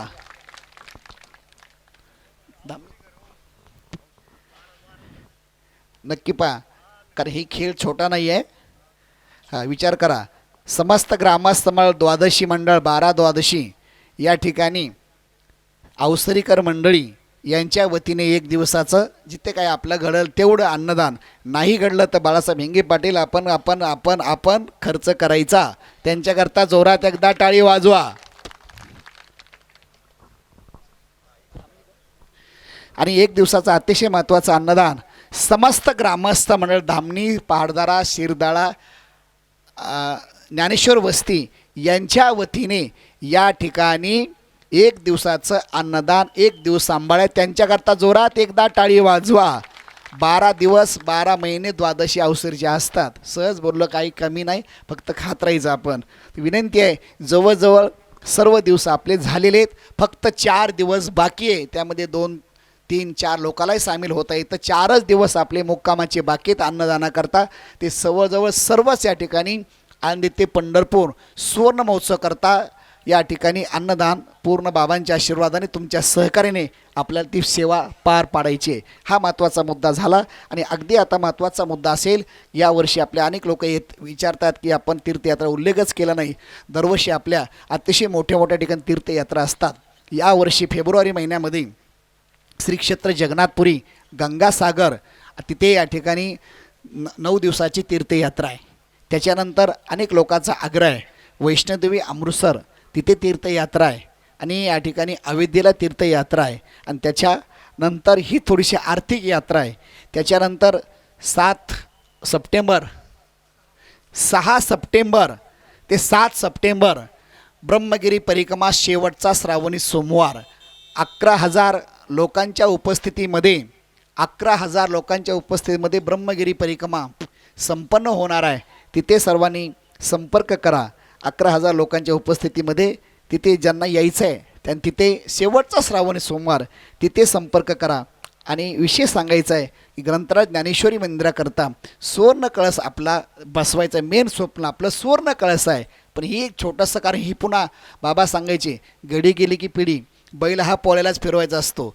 2 वर्षांनी जर आपण ठरलं सुवर्ण महोत्सव करायचा आहे त्याला महत्त्व नाही, कारण बैल हा फक्त पोळ्यालाच मजा येते फिरवायला. सुवर्ण महोत्सव पुन्हा होणार नाही.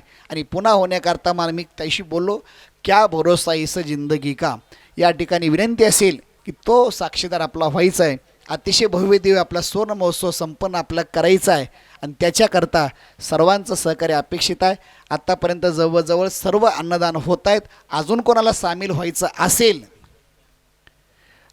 सोनूने अण्णासुद्धा धामणी ग्रुप कावसरी ग्रुप बरं त्यांचं दोघांवर प्रेम आहे. पण धामणी करताच या ठिकाणी सोनूने अण्णासुद्धा सांगितलं की मी सुद्धा माझ्याकडनं जेवढी सेवा घडेल तीसुद्धा सेवा सोनूने अण्णाच्या माध्यमातून त्या दामणी ग्रुपमध्ये सामील झाले. तर अण्णा करता एकदा जोरात एकदा टाळी वाजवा.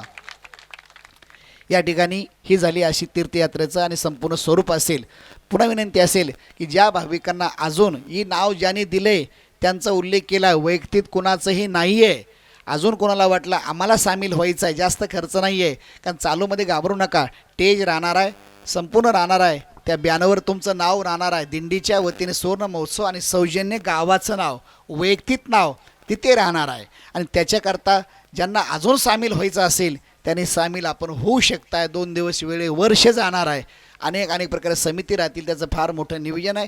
आणि सर्वात महत्त्वाचं स्वप्न आपलं आहे ती म्हणजे नामामणी ग्रंथ श्रेष्ठ ज्ञानदेवी एक तरी ओवी अनुभवावी भावाक्षराची गाठी ब्रह्मज्ञानाने गोमटी ते हे माय ज्ञानेश्वरी संतजना माहेश्वरी. ज्ञानेश्वरी मंदिराचं सुवर्ण कळस आपलं सर्वात महत्त्वाचं स्वप्न आहे. आणि ते स्वप्न पूर्ण करण्याकरता ज्यांना सुवर्ण कळसाकरता काही देणगी द्यायची असेल त्यांनी ते देणगी द्या, हीच विनंती असेल. आणि आजचे जे अन्नदाते आहेत, आज या ठिकाणी आज अतिशय प्रतिकूल परिस्थितीमध्ये आपण अनुकूल परिस्थिती या ठिकाणी माऊलीने करून घेतली. आज नातेपुतेचे अन्नदान, दुपारचं अन्नदान झालं. रावसाहेब पांढरे सरपंच, भारत विष्णू चव्हाण शिवणेगाव, यशवंत जानकर, चंद्रकांत भुजबळ समस्त ग्रामस्थ चिजबाई गाव, जोशी ग्रुप मुंबई यांच्या वतीने दुपारचं अन्नदान झालं. आणि आत्ता रात्रीचे अन्नदान सेवा दशरथ तौर, प्रल्हाद देवळे, वैकुंठवासी प्रकाश तिलावर हिंगोली, डॉक्टर AVG तेजनकर छत्रपती संभाजीनगर, कैलासवासी गयाबाई लक्ष्मण कुलते, कैलासवासी लक्ष्मण कुलते यांच्या स्मरणात उत्तम लक्ष्मण कुलते यांची या ठिकाणी अन्नदान सेवा आहे. कैलासवासी कलावतीबाई रामदास सोने स्मरणात सुदाम मामा सोनवणे, बाळासाहेब पांडुरंग लिघाडे यांची आज पंगत झाली. आणि जोशी ग्रुपच्या वतीने आज संध्याकाळचं अन्नदान आहे. ज्या पंक्तीदारांचं अन्नदात्याचं नाव उल्लेख केला आहे त्यांनी पंक्तीमध्ये श्रीफळ घेण्याकरता यायचं आहे. आणि आता जवळजवळ या ठिकाणी स्वयंपाक झाला, कारण गुगे साहेब आले, हा निवांत समजायचा स्वयंपाक झाला. आणि छोटीशी कल्पना आहे, सूचना आहे, ज्या भाविकांना रामकृष्णारी जपाच्या वह्या घ्यायच्यात तिथे ऑफिसचं टेम्पो आहे, तिथे सेवा देण्याचं काम गडाख सर आणि सचिन सेठ गडाख हे दोघं तिथे करतायत. नाव द्यायचं आहे, तिथे नाव उल्लेख, तिथून वह्या घ्यायच्यात. हीच तुम्हाला विनंती असेल. गाडी ऑफिसची गाडी, आमची गाडी, तिन्ही गाड्या काढा अगोदर. ह्या तिन्ही समोरच्या गाड्या येतात, तिन्ही गाड्या काढा. ऑफिसची गाडी नंतर लावा. आपली गाडी काढा, तिकडे पलीकडे लावा. ही समोरची कोणाची गाडी, महाराजची गाडी, ती काढा. सर्वांना विनंती, आपण जेवणाकरता बसायचे, पण माझी विनंती आहे की अगोदर पुरुषांना बसा. पुरुष लवकर या ठिकाणी जेवण आटपेल. माझी तुम्हाला कळकळीची विनंती आहे, आपण सर्व पुरुष मंडळी या ठिकाणी बसायचं आहे. त्याच्यानंतर महिला बसतील. आपण ताटं आणलेले सर्वांना ताटं घेऊन जेवाय बसावं. वाडेकरी चला, वाडेकरी रेडीच ठेवली मी. वाडेकरी, वसई, दांडेगावकर, खुल्लोडचे ग्रुप आणि ज्याला वाढायचं त्याला वाड्या करता या. सर्व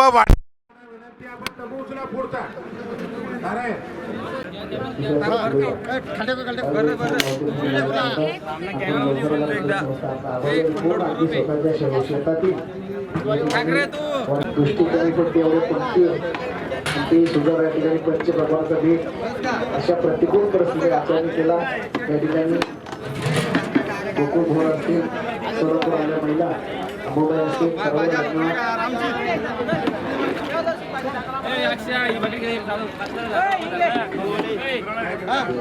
सर्व यांची मुख्याची पंगत आहे ना.